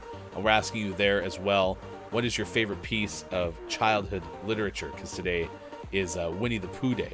So if you want to let us know, I'd be interested. I like some of the answers so far. Shel Silverstein, I think, was an Austin Attack 12 answer as well. And that was a good one. Where the Sidewalk Ends was really, really enjoyable. I remember reading that. I also really like poems, though. So, but I want to try to find that Calvin and Hobbes.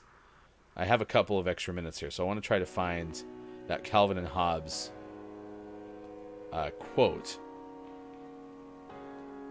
Because it was just, it especially hit me at the time. It was my first wave into shifting out of like full-time work and trying to figure out how to do something on my own. And at the time, my first kid was pretty young. And so one thing that I was trying to learn how to do too is relax more and just kind of chill. And this quote kind of hit me in the feels at the time. But I don't see it yet as I'm scrolling through a list that I shared earlier in the show from theojealous.com.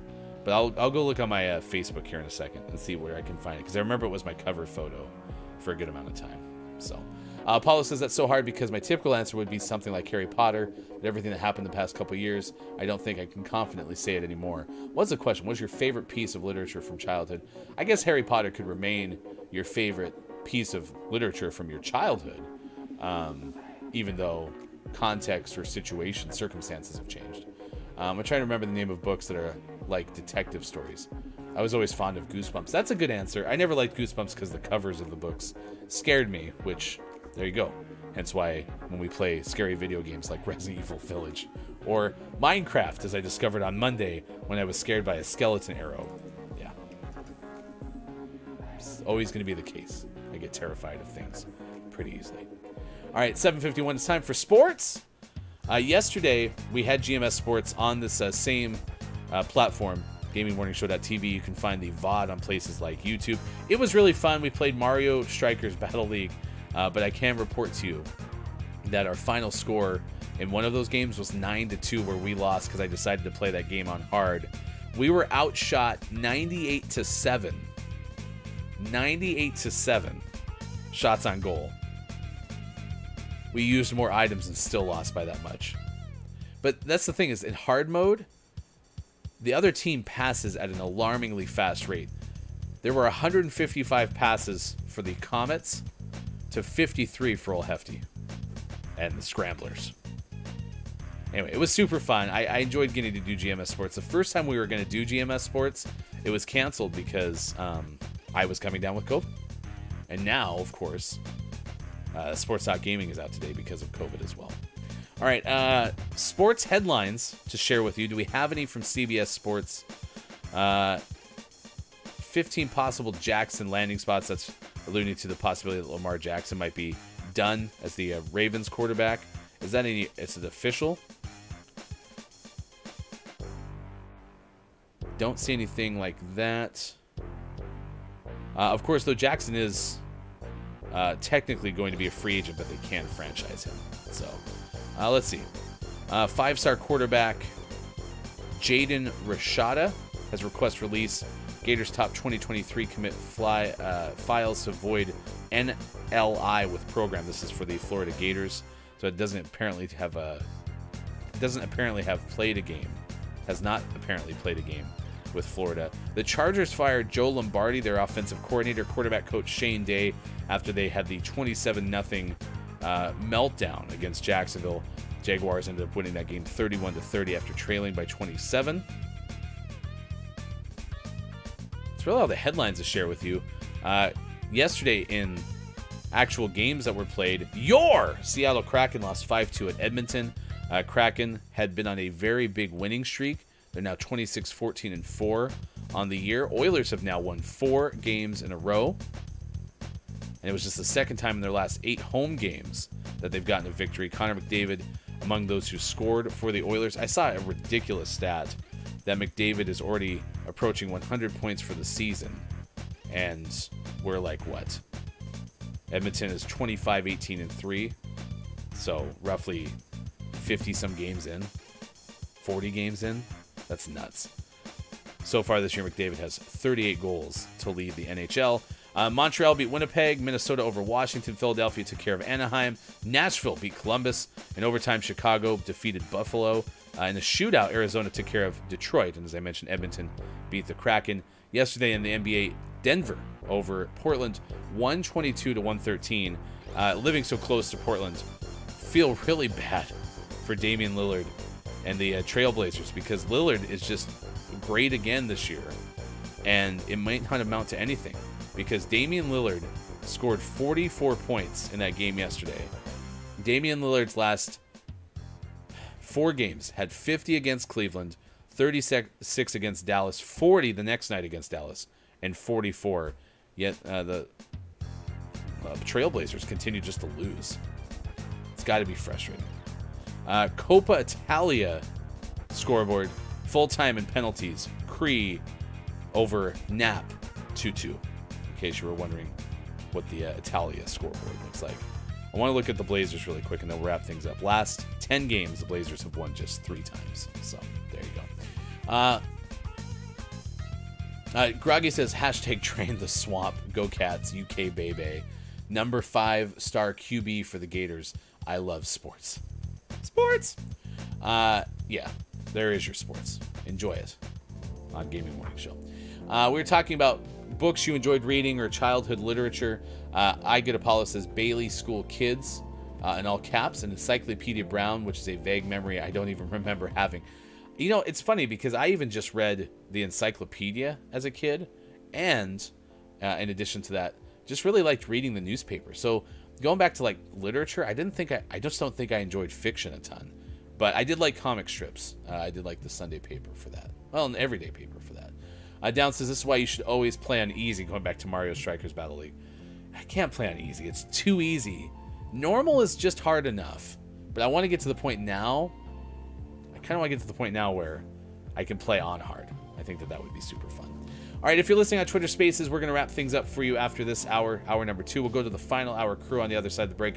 I am going to work on Apex Legends stuff, so we'll have that when we come back. Don't let the person floating from the balloons fall in the monster's mouth. That is on the way as well. So stick around. More Gaming Morning Show to be had on this Wednesday, January 18th, 2023. Thank you for being here on Facebook Gaming, Twitch, YouTube, GamingMorningShow.tv.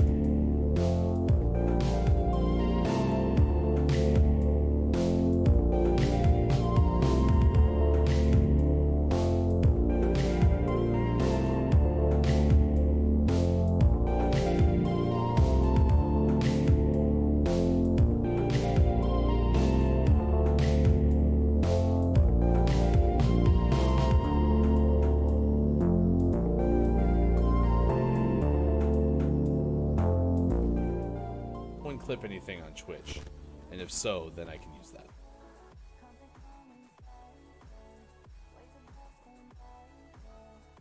Nope. Oh, fine, okay. Downs gave us a prompt, right? Ready? Say something funny and clip this. All right, here we go. Hey, Sean. Yeah. Did you know that humans eat more bananas than monkeys? No, I didn't know that. Yeah, I mean, if you think about it, when's the last time you saw a human eat a monkey?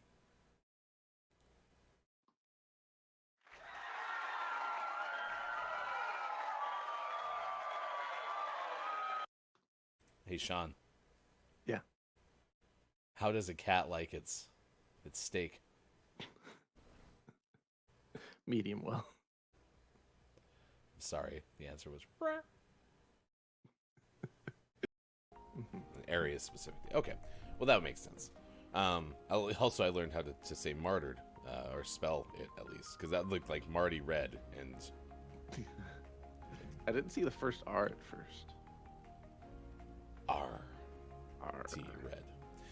Scott Chick says, if you don't want to be hit by flying poop, don't come work with me.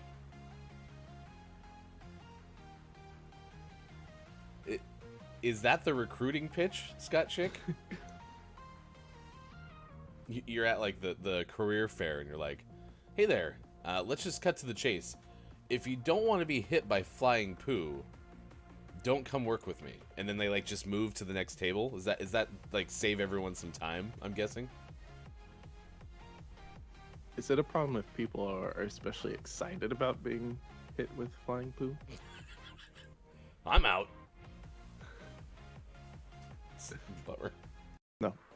Thank you. Please help me. Plenty of air in here. No need to worry.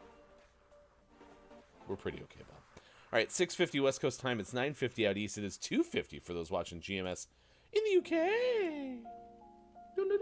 Let's get birthdays. This day in gaming history. If you have a birthday to celebrate, maybe you know someone turning a year older at your work or your job, which is usually the same thing, or maybe on Facebook, maybe you have a family member. We will wish happy birthdays to aunts, uncles, brothers, cousins, sisters.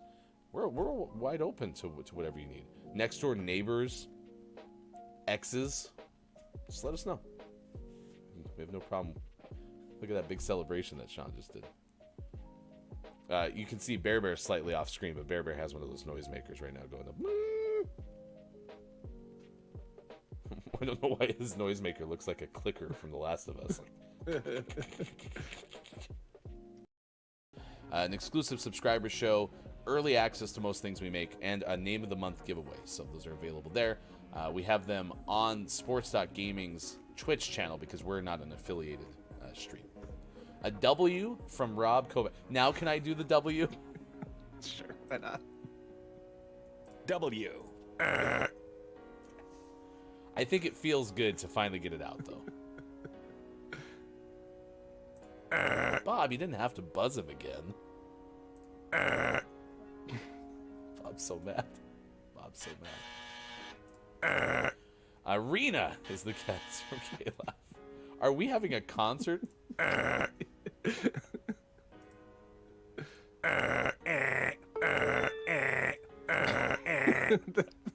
hate everything about that. That's what ambulances sound like in England. At GamingMorningShow.tv. You know, you get things working in a place where things look like they're going to work for a good amount of workable time, and then somebody comes and flips a switch and makes it so that none of those things that you think were working, that you think will work for a long time, will ever actually work. Mm-hmm. I'm sorry, I like switches. Well, and if the Nintendo Switch could get our damn show put on a Twitter Spaces, then I would love switches too. Switches get stitches. When you break them, you have to assemble them back together. Yeah, you fix them. Yeah. Right? You solder them, put them together. It's kind of the way it should work when you think about it. Soldering's just metal stitches. Whoa. Yeah. Soldering is just metal stitches. Yeah. Whoa. Yeah. That feels changing. That feels like a 3 a.m. conversation right there. But yeah. Wow. See, a lot of variations of Jingle Bells too. Like EDM Jingle Bells. I love the J-I-N-G bells. 9. Fairy Tale of New York. 0. I don't know what that is. Oh, you're sorry. You have to listen to another extremely loud sample.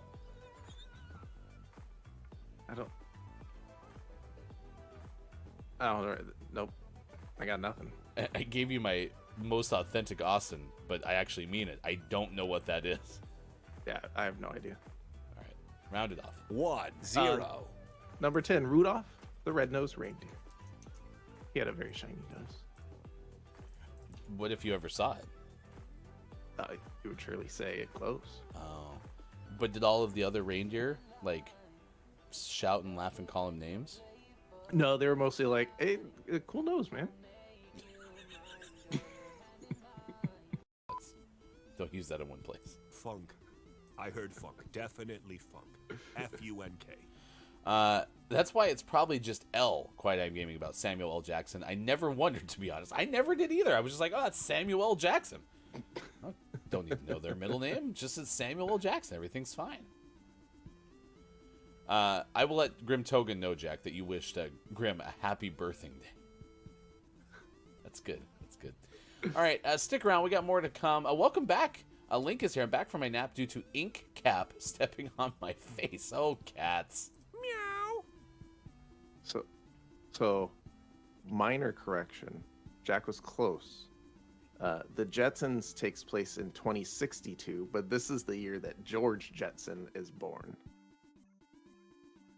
Oh, so to George Jetson, it's your birthday song. It isn't very long.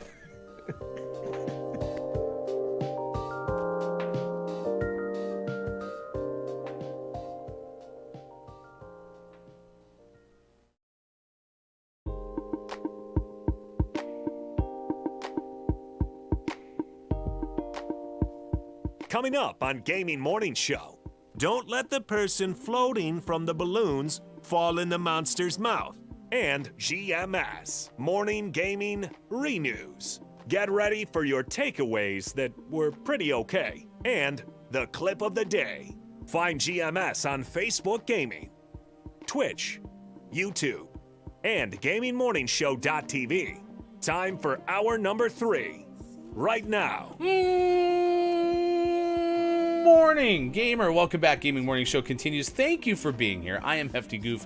It is Wednesday, January 18th, 2023. So glad that you could be along for the ride wherever you may be. Facebook Gaming, Twitch, YouTube, and at GamingMorningshow.tv. Sports.gaming is out today. He has COVID, so I would anticipate no Sean the rest of the week, if not even early into next week, depending on how everything shapes up. The hardest part, too, is, I mean, last go around, I was the patient zero, and so we ended up having me, have to isolate early on, and then eventually someone else in my house got it as well. So at that point, we're just like, it's here. So we all commingled in the house and all that stuff.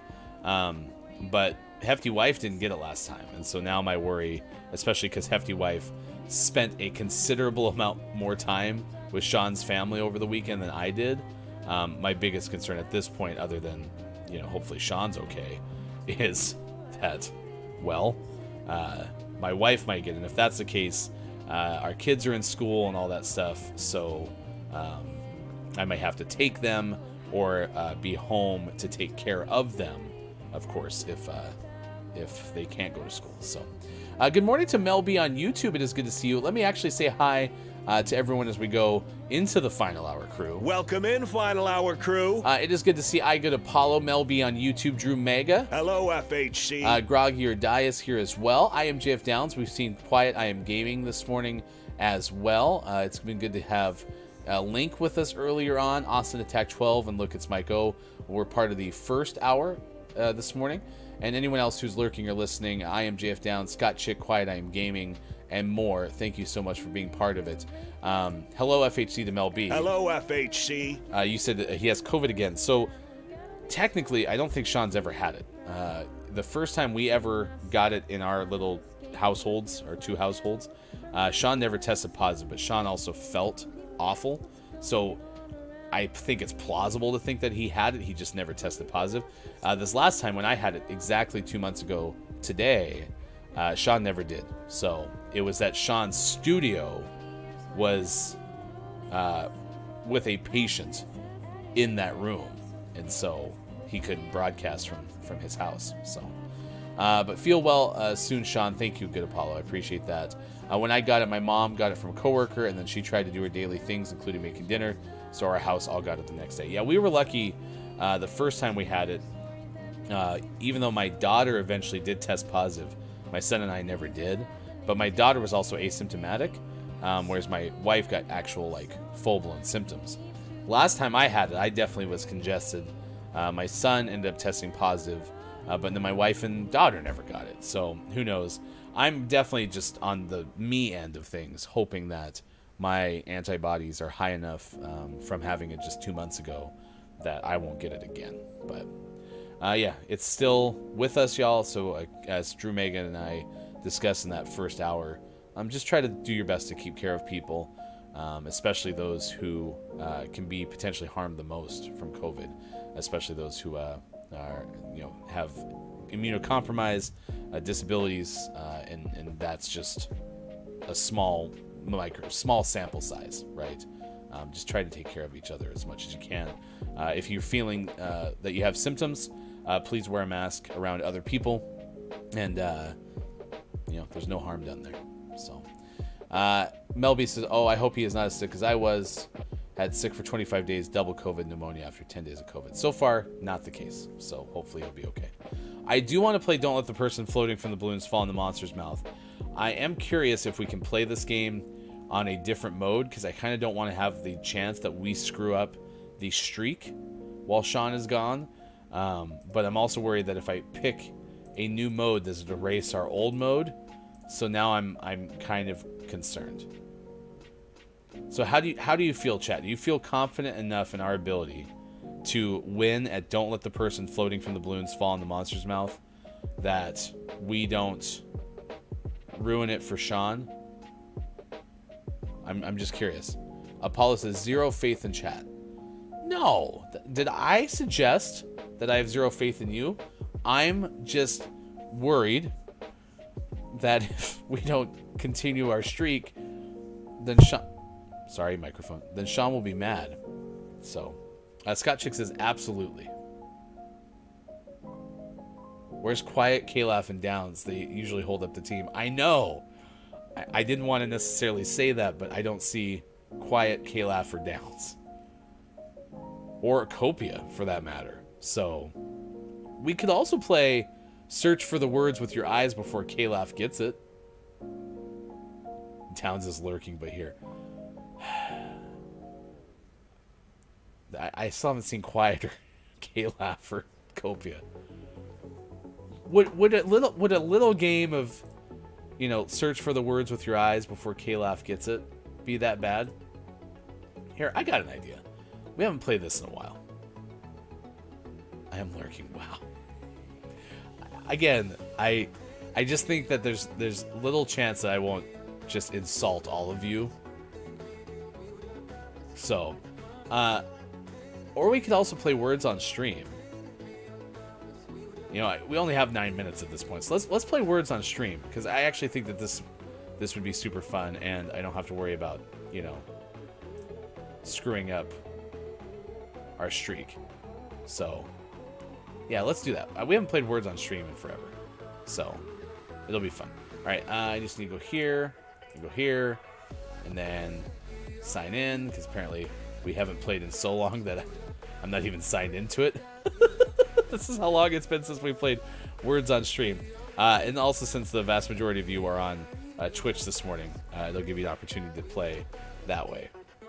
If you're not on Twitch this morning, that's fine. Just let me know if you see a word, and I will guess it on our behalf. So, all right, let me grab this, copy the link, and I believe I paste that here. Man, it's been this long since we played this game. Holy cow. Yeah, there it is right there. Okay. And then I go here, and bam. All right. You can scan the QR code in the corner if you want to play as well, if you're not on Twitch this morning, so that will work to help you join the game. Otherwise, you can just type directly into the Twitch chat.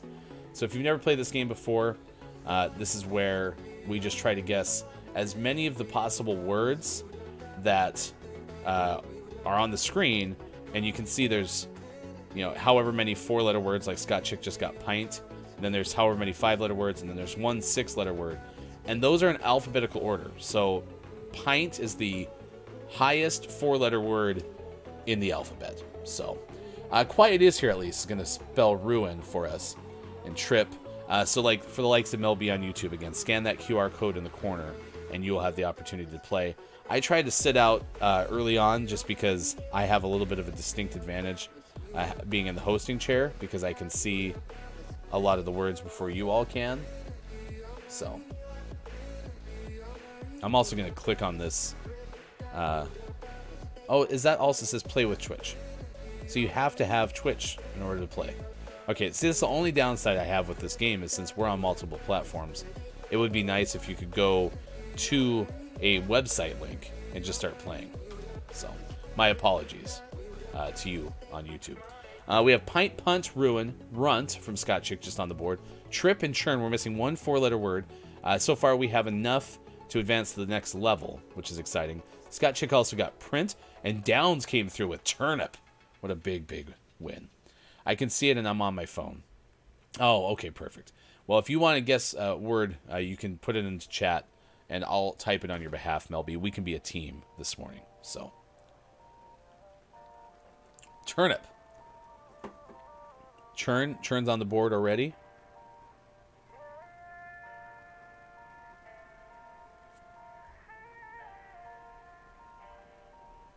Anyone that has a 5-letter word? We have 2 of them left. One before Print and one after Print. All right. Here's your leaderboard after the first round of words on stream. We get skipped 2 levels because we did so well. Downs took a chance at Trip at the very end. Scott Chick is your leader with 21 stars, followed by Downs and Quiet I Am Gaming on the podium. All right, here we go. Here's your next round. We do have one 6-letter word in this bunch. It's okay, it's hard. Yeah, no worries. We'll play this until Sean can come back. Or we can also play Google Feud, which was America's favorite game and one that I like. So, unless somebody disagrees in the least, we'll play some Google Feud down the road. So, Apollo was in on the guessing as well last time. We have Export for the big swing. Nice work for Apollo. That's a big swing. We have Rot. I'm going to type that on behalf. Wait, actually. Oh, I was curious. So Melby typing Rot through ReStreamBot. I was curious if it would hit. Oh, it has to be a 4-letter word. So I'm actually going to go to YouTube really quick and see if ReStreamBot can get credit for guesses. I'm very curious now.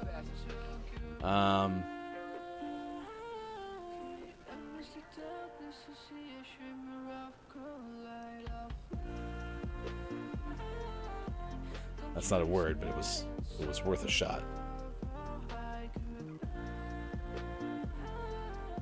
There's one between port and rope.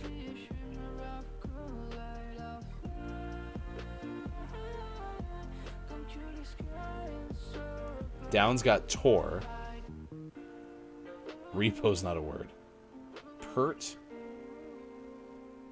Oh, I think I got one. Oh no, someone already got trope. Damn it. Port. Pret. All right, I'm going to try to make this happen. Me and Mel B on YouTube. We're going to have a chance. Meanwhile, we got to the next level.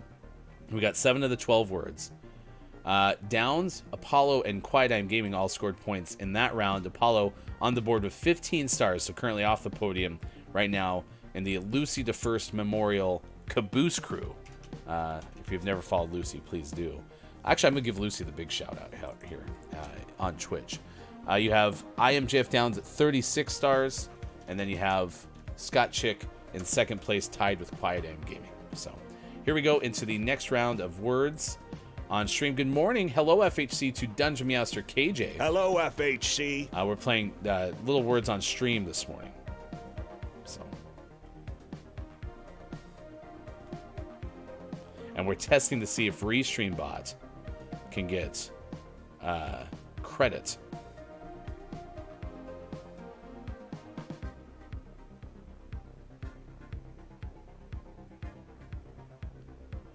Of course, I have to be able to guess a word correctly.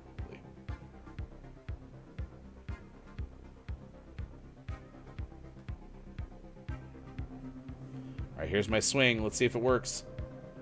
Come on, ReStreamBot. You should get some points. Come on, ReStreamBot. Nope. Someone can have my guess. It was call. See, I don't understand why RestreamBot doesn't get credit. Oh, because the first thing it sees is probably YouTube Hefty Goof. You're welcome, Downs. Oh, you went Carl. I said call. C-A-L-L's not on this list? Quiet just guessed call. How's not on this list? Oh, was Quiet in timeout? There it is. Scott Chick got it. Yeah, and then there's the whole timeout factor. Man, that's disappointing. I definitely think... I wonder if, like, I can deactivate, like, this whole YouTube Mel B thing really quick, and then RestreamBot could play, but I don't want to try to do that now. Good morning. Happy FHC to King Gray. Hello, FHC. We're playing some words on stream until we get into some Apex Legends. We're going to have one more round after this, because Sean is out with COVID. He has it for the first time since maybe having it in early 2022, but his test was positive for the first time, I think, in his career.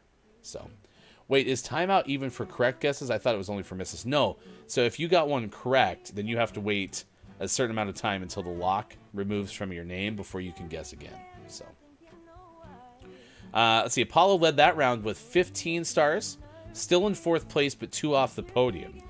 Downs has 12 stars. Scott Chick has 12 as well from the last round. And right now, Downs is your leader. 48 stars, 15 ahead of Scott Chick, and 1 separating Scott Chick and Quiet Time Gaming.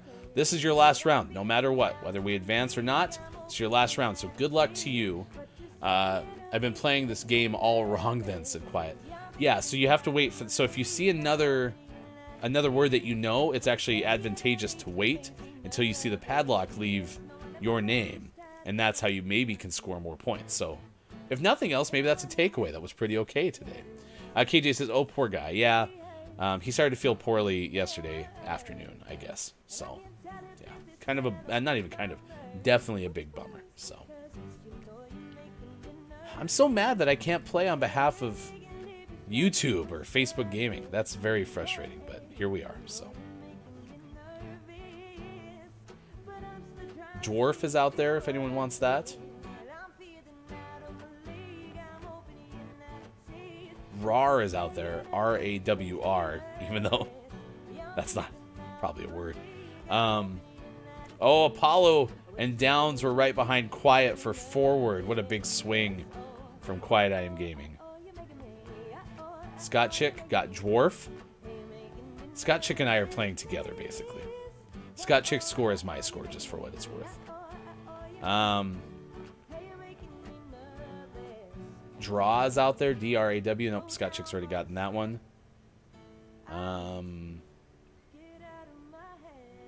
So there's another D word somewhere out there. Maybe? Is F-A-R-D a word? Road is out there. Oh, we have Downs already got that one. Wharf, W-A-R-F, is out there. Oh, Quiet had it was spelled with an O. It's W-A-R-F. I might save the game if someone can get that one in time. Scott Chick with Wharf at the buzzer. Apparently, is Wharf spelled W-H-A-R-F? Huh. Well, we're losers, but that's okay because it fits the clock. And I prefer when everything goes according to the timing of the show. Scott Chick is your winner, 61 stars. Quiet I Am Gaming has 54. Downs slides in the final round, only 5 stars to Downs' name, and that opens up the way for Scott Chick and Quiet I Am Gaming to take the top 2 spots. I Get Apollo is your 4th place finisher after an 8-star round at the very end. Downs, we did it for the clock. Absolutely. Long live the clock. So, there you go. Oh, sorry, Scott Chick and Hefty. It was a joint effort, so true. All right, I am Hefty Goof. Thank you for being here. Reminder, tomorrow we are going to have Gabe Pride on the show, as we are going to have a chance to talk about the upcoming charity stream that Gabe is hosting on Friday at 3 p.m. Pacific time. Gabe Pride hosting a Stream for a Cause Stream Supreme Drag Pageant Charity Stream. Find out more by going to that link for Gabe Pride's Twitter account. And it is a very good stream. Gabe does a great job with all of his shows, but certainly excited to see This one coming up on Friday at 3 p.m. Pacific time. And we'll play 5 questions GMS for the first time in almost a year coming up. I'm very excited to have 5 questions be back in this upcoming 2023 calendar year as well. I am Hefty Goof, as I mentioned. What is your favorite piece of childhood literature? You can certainly share that today. We've talked a little bit about Winnie the Pooh. I'm going to play Apex Legends. I'm going to try to get some of the event challenges for Spellbound. So I got to deal damage. And you can't re-roll these challenges, which is kind of a shame, because it's actually better for the show if I do these in arenas or, well, basically just not do it in Battle Royale. But here we are. So I am going to play trios and see how I can do. So I'm going to play Loba because there's not a specific character challenge for this. So it's really just about performing. I got to get some kills and assists. I could get some daily challenges by playing with Vantage, but if the whole goal is for me to get some semblance of damage, assists, or knockdowns, I'm going to have to play with Loba. So I'm trying to think if there's any other character. Rampart. I think Rampart I do really truly enjoy playing Apex Legends with. Groggy says, thanks for being with me on my walk. Absolutely. And reminder, find us on your podcasting platform of choice. You can always listen to our past shows. We usually have those out around 10:30 p.m. Pacific time. And be sure to follow Monsters and Friends podcast. Wow, as Look It's Mike O checks back in. We should play Apex sometime. I'm really bad at it. Fuse is the best. So I actually can see a lot of benefit to playing Fuse. I also really liked playing with Mad Maggie in arenas because Maggie can move people really well with the drills.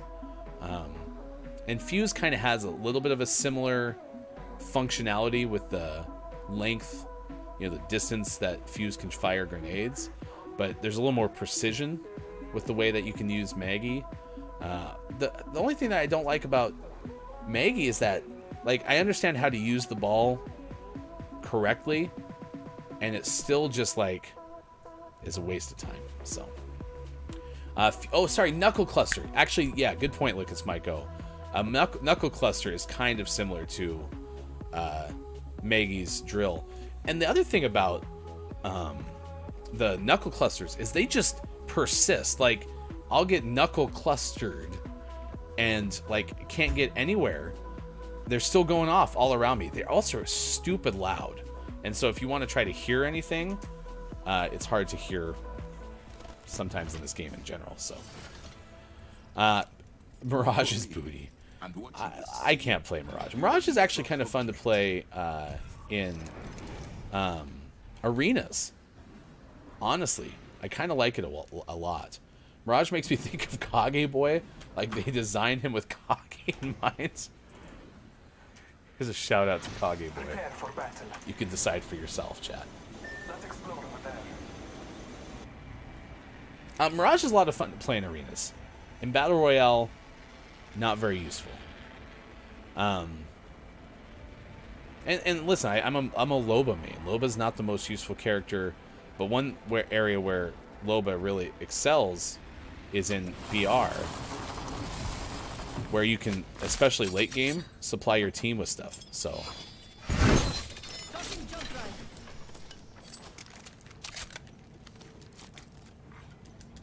First blood.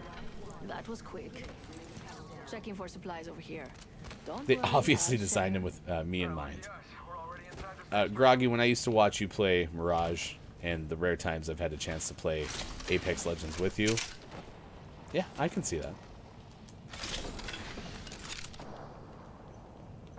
Okay, I'm going to turn it up a little bit louder so I have a better chance to hear. Again, I got to try, which is tough for me. That's what I'm about to do. I got a bad guy. Jump drive out. Okay. Ooh, Firing. Broken enemy shield. Scanning the area. Reloading. That's a hard angle for a grenade. Sending out my decoy. Someone on that right side. welcome to the shop. Ultimate's ready to rock. I'm taking fire. Toss in an arc star. Take care of it, don't worry. Recharging. There's someone here too. Watching here. Over here. Another squad's attacking. Throwing an arc star. Get shot at.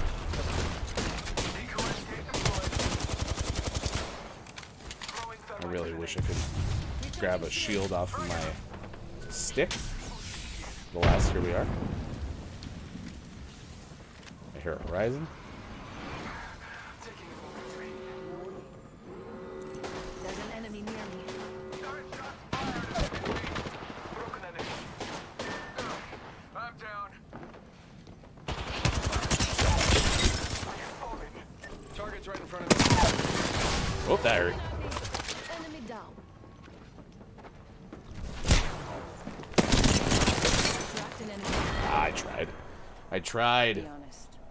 And here's a thought: the hair and the beard will most definitely be in point with him. I'm sorry, what? What are we talking about? Groggy, you can cosplay Mirage at your wedding. Austin Tech says APEC. This is Apex. This is APEC. You get it? It's fine. No, I'm just kidding. They obviously designed them after me. Thinking back to Mirage audio you made for Secret Santa. Pickle Feets is a great Mirage. I don't know if I've ever played this game with Pickle Feets. GG, thank you, Austin Tech 12. I'd be better if you were my wingman. So, I'm going to shout out Pickle. I don't know if Pickle's been on the Twitch world in forever, so. Look, it's Maiko, is my GMS shirt in mail? I don't think so. Austin, Texas, I never used the wingman. Ha! I get it. That is a joke. That's funny. That's funny. Look, it's Maiko. Sports Talk Wife is who you need to talk to.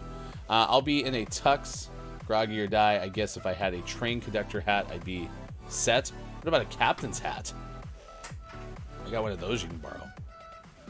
Oh, is that what you call that thing? I thought it was more of like a toy soldier hat. Or are we talking about different costumes? That could be interesting. We can pectorials anytime. Hefty. That's pretty funny. That's pretty funny. Good stuff. Good stuff. All right, we might have time to play one more. We're probably gonna have to call it early. I gotta go to work, says KJ. Have a great day at work. Start thinking about what your takeaways that were pretty okay are, and we'll have those coming up at the very end of today's show. So, King Great can't get one of those shirts too as a distinguished Thundergun winner. I'd like to procure one. There are many folks who have asked about merchandise over the years. So when we have an opportunity for you to buy things, we certainly will let you know. This was a surprise that Sports Talk Wife made for Christmas. So, yeah. We should, though, have a Billy Thundergun shirt. That might be better. That might be better. Or a patch, because I'm interested in patches. Yeah. That'd be good. All right. One last game. Oh, yes, we're on Olympus. Let's go. This is still the best map. Still the absolute best map. So.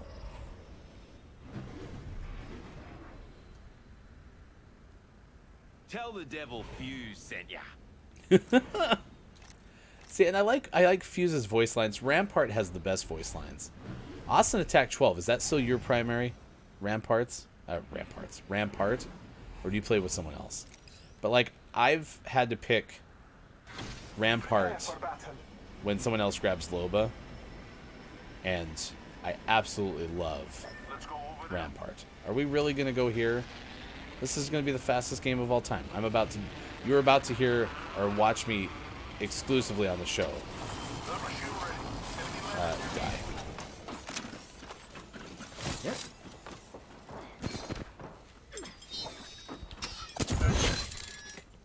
Bamboozle that person. Please follow me. Except I only have 40 bullets. Okay, I'm gonna go over here. I'm going to check this out. Who's the one? So this is the person that landed away from us. Okay. So I feel bad. Yeah, see, I feel bad that Gibraltar just kind of left high and dry.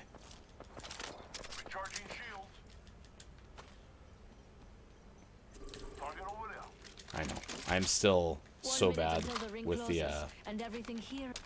R99. It is a better weapon, for sure. See where we land. Give me my shields to recharge. Okay, someone's... Healing up. Give me a sec. Oh, that hurts. So they're behind me. Broken enemies. There is another squad. They are attacking. I'm gonna try to run up to this poor Gibraltar. Not far from the ring.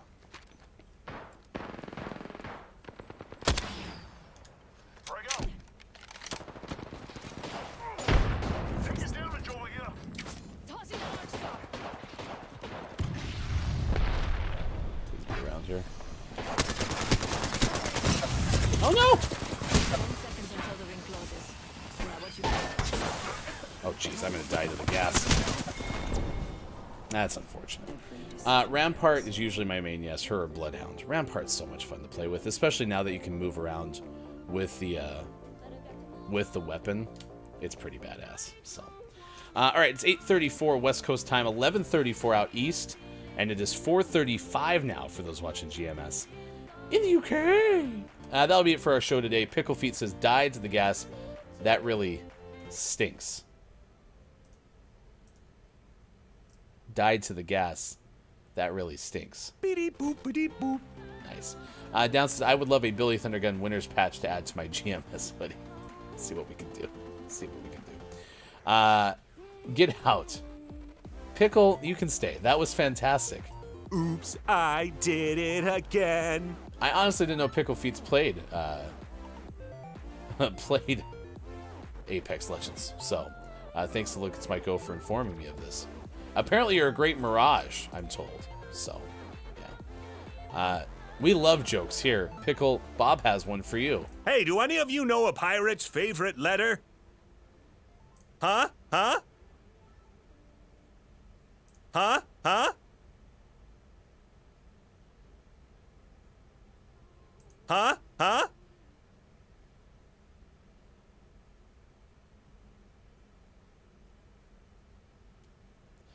Bob, he says, Dear pirate husband, I'm pregnant.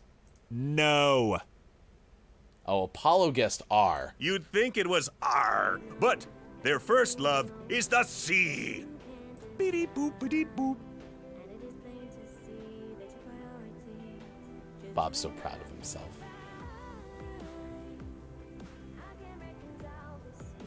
Bob likes it. Melby says, well, I'm going to take my dog on a walk. She's feeling better. I'm happy to hear that. I'm happy that she's feeling better. For sure. So, all right, what are your takeaways that were pretty okay? What's something you learned from today's show? We're going to run you through the Gaming Morning Show, Morning Gaming Re-News. And then we're going to send you somewhere if you're watching on Twitch. Thank you all for being here.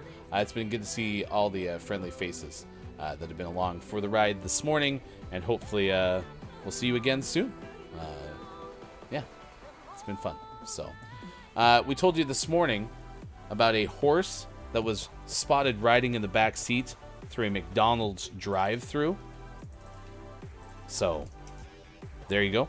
If you want to see a horse back seat of a car, excited for ice cream, click on that story from Ben Hooper of UPI. If you want to see a bear taking a swim in a backyard in California, you can click on that link there, because that person was surprised that a bear was swimming in the rain. Why would we be surprised that a bear is swimming in the rain? I guess Austin has actually a very good theory on this, if you think about it. Bears aren't real. They're just humans in bear suits. Especially pandas. Not polar bears, though. That's true. That's true. But don't tell Austin. All right, we won't. Promise. Yeah, let's see. Any other promos to share? Lucas Michael was streaming yesterday. We'll be streaming on Thursday as well. Link was streaming yesterday. I think that's all. JF Downs will be on Friday at 12 p.m. Pacific time. I think if anyone else has anything to share, but the big one certainly is the Gabe Pride stream coming up Friday at 3 p.m. Pacific time. So you can check that out. More details in that Gabe Pride tweet. And we will have Gabe Pride on the show to play 5 Questions GMS coming up at 8:20 a.m. tomorrow on the show. So excited for that. Today is Museum Selfie Day, National Forest Day, National Gourmet Coffee Day, National Michigan Day, National Peking Duck Day, National Thesaurus Day, and Weedless Wednesday. So those are all the days of the day, in addition to today's topic of the day, which was Winnie the Pooh Day. So if you have a last chance effort to let us know what your favorite piece of literature was from childhood. I also still didn't go to where I was supposed to go during the break and find my answer to the favorite Calvin and Hobbes thing. Let me see if I can find it really quick. If I go here, and I click that, and I go to my albums, and I look at my cover photos. Here we go. So it's this one where they were running through the forest, and it was a single panel, comic strip.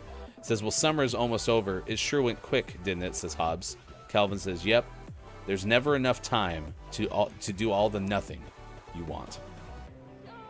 Oh, it really resonated with me. So, yeah, there's just never enough time. It's sad. Sad. All right, your Gaming Morning Show, Morning Gaming Renews, recap of the video game headlines of the day. And if you miss any of these, you can always find them on our Twitter. Just search hashtag GMS Morning Gaming News. We usually put these out after the show as well when Sean is in attendance. So if you haven't seen them, or if you haven't followed already, go to Gaming Morning Show on Instagram. All right, The Sims 4 is getting new micro content. That is according to Cass Marshall of Polygon. This had to do with basically a MeUndies promotion. So it's getting lace and some other aspects. I don't know, let me actually pull up the story and I'll be able to tell you for sure. Austin gave this lukewarm reviews. Austin Attack 12, our resident Sims 4 expert. It's including also a bathroom clutter kit that's available starting on January 19th. So that's going to be coming up tomorrow. Skintimate's collection kit includes a fun and flirty contemporary loungewear with lace, straps, and saucy silhouettes that enhance the usual set of jammies for the Sims. Meanwhile, the bathroom clutter kit adds an additional way to customize bathrooms, from a set of dentures on the side of the sink to makeup palettes scattered across the counters. So there you go. There is a leaked Suicide Squad screenshot that's available. Whoops, I copied the same thing and pasted it twice.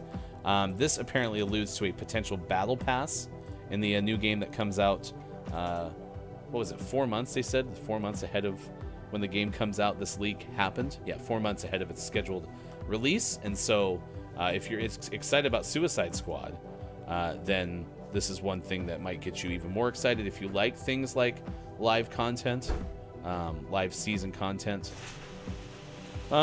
This includes look, loadout, social, store, and battle pass. Also indicates that the Suicide Squad Kill the Justice League could contain live service elements. So there's going to be things like XP numbers. Video Game Chronicle had the story. They said that they're told that characters don't start out weak, they start out great and can get ridiculous, like Arkham Knight's Batman apparently can get pretty ridiculous. So if you're looking forward to that game, there's something that you didn't know from IGN. All right, last but not least, from GameIndustry.biz, European Parliament votes to take action against loot boxes, gaming addiction, gold farming, and more. This is according to James Batchelor of GamesIndustry.biz. The commission will also set up a European video game strategy to grow the industry and a European Video Game Award. This also includes trying to basically have some analysis on the impact of loot boxes and prompts to make in-game purchases. So I think it was Look It's My Go earlier said something about loot box are garbage. I can see how it definitely could be a slippery slope for sure, in terms of like people getting addicted to spending money on trying to make the arm go multiple times, kind of like a slot machine. So yeah. They also called for developers to, quote, avoid designing games that feed addiction, with someone citing the WHO's, World Health Organization's, recognition of gaming disorder as an example of the state of addiction among some players. So there you go. There's a couple of things that you need to know about for the Gaming Morning Show Morning Gaming Renews. Out today, we can tell you that Definitely Not Fried Chicken Steam Early Access for PC is available today. Grey's Encounter GM is out today for PC, Switch, PS4, and 5, Xbox One, and Xbox Series X. Scrap Games is out for PC. The Bad Kids is out for PC. And Wings of Blue Star is out for Switch, Xbox One, Xbox Series X as well. And here is that link to that last story that we shared with you. Bam. There you go. If you want to read that, you definitely can. This day in gaming history, we mentioned that The Punisher came out this day in 2005 for PlayStation 2 and Xbox. Little Big Planet 2 came out for PlayStation 3 in 2011. And last year, in 2022, Microsoft announced a deal to acquire Activision Blizzard for just around $69 billion. It was 1 year ago today. Nice. All right, takeaways that were pretty okay. We have clip of the day coming up in just a bit. Billy Thundergun Teammate of the Match Award. Going through the randomizer. Beep boop boop boop boop boop boop boop boop boop boop boop boop boop boop boop boop boop boop. You know, I am gonna consult Nightbot. Congratulations, ReStreamBot, for your perseverance in trying to get into the damn words on stream game. I think you deserve, in all honesty, Billy Thundergun Teammate of the Match Award. Congratulations. Oh my gosh. That random Nightbot thing never ceases to amaze. Never ceases to amaze. So, if you want to go find I Am the Pizza Babe, streaming right now. IntelliGame is streaming right now as well. So, yeah, there you go.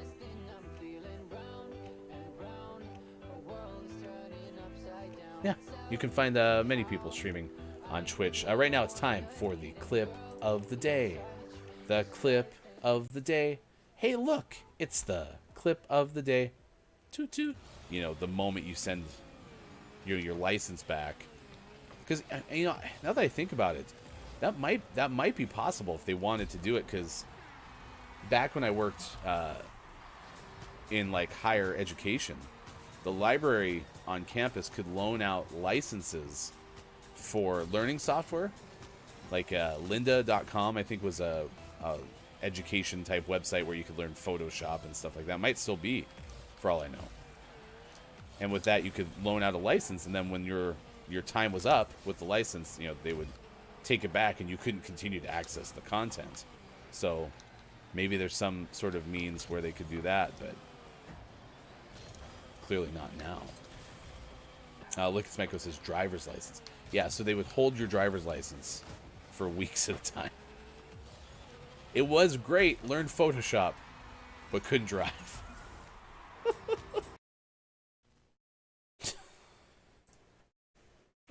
Learned Photoshop, but couldn't drive because they took my driver's license. All right, thank you for being here. We'll send you somewhere via the raid on Twitch. I don't know.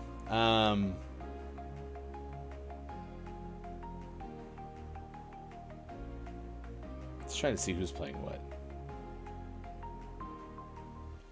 You know, we're going to send you over to Ludicrous Legacy only because on their screen right now, there's words on stream. So you can say good morning from GMS to them. And we'll be back tomorrow, as we are Monday through Friday, 6 to 9 a.m. Pacific time on Facebook Gaming, Twitch, YouTube, GamingMorningShow.tv. Takeaway that's pretty okay is, look, it's Myko said, exchange your driver's license for your license or your ability to learn Photoshop. It's not what he said, but that's what my brain said. So there you go. We'll see you again tomorrow. Have a great day. This has been Gaming Morning Show. Facebook Gaming, Twitch, YouTube, GamingMorningShow.tv.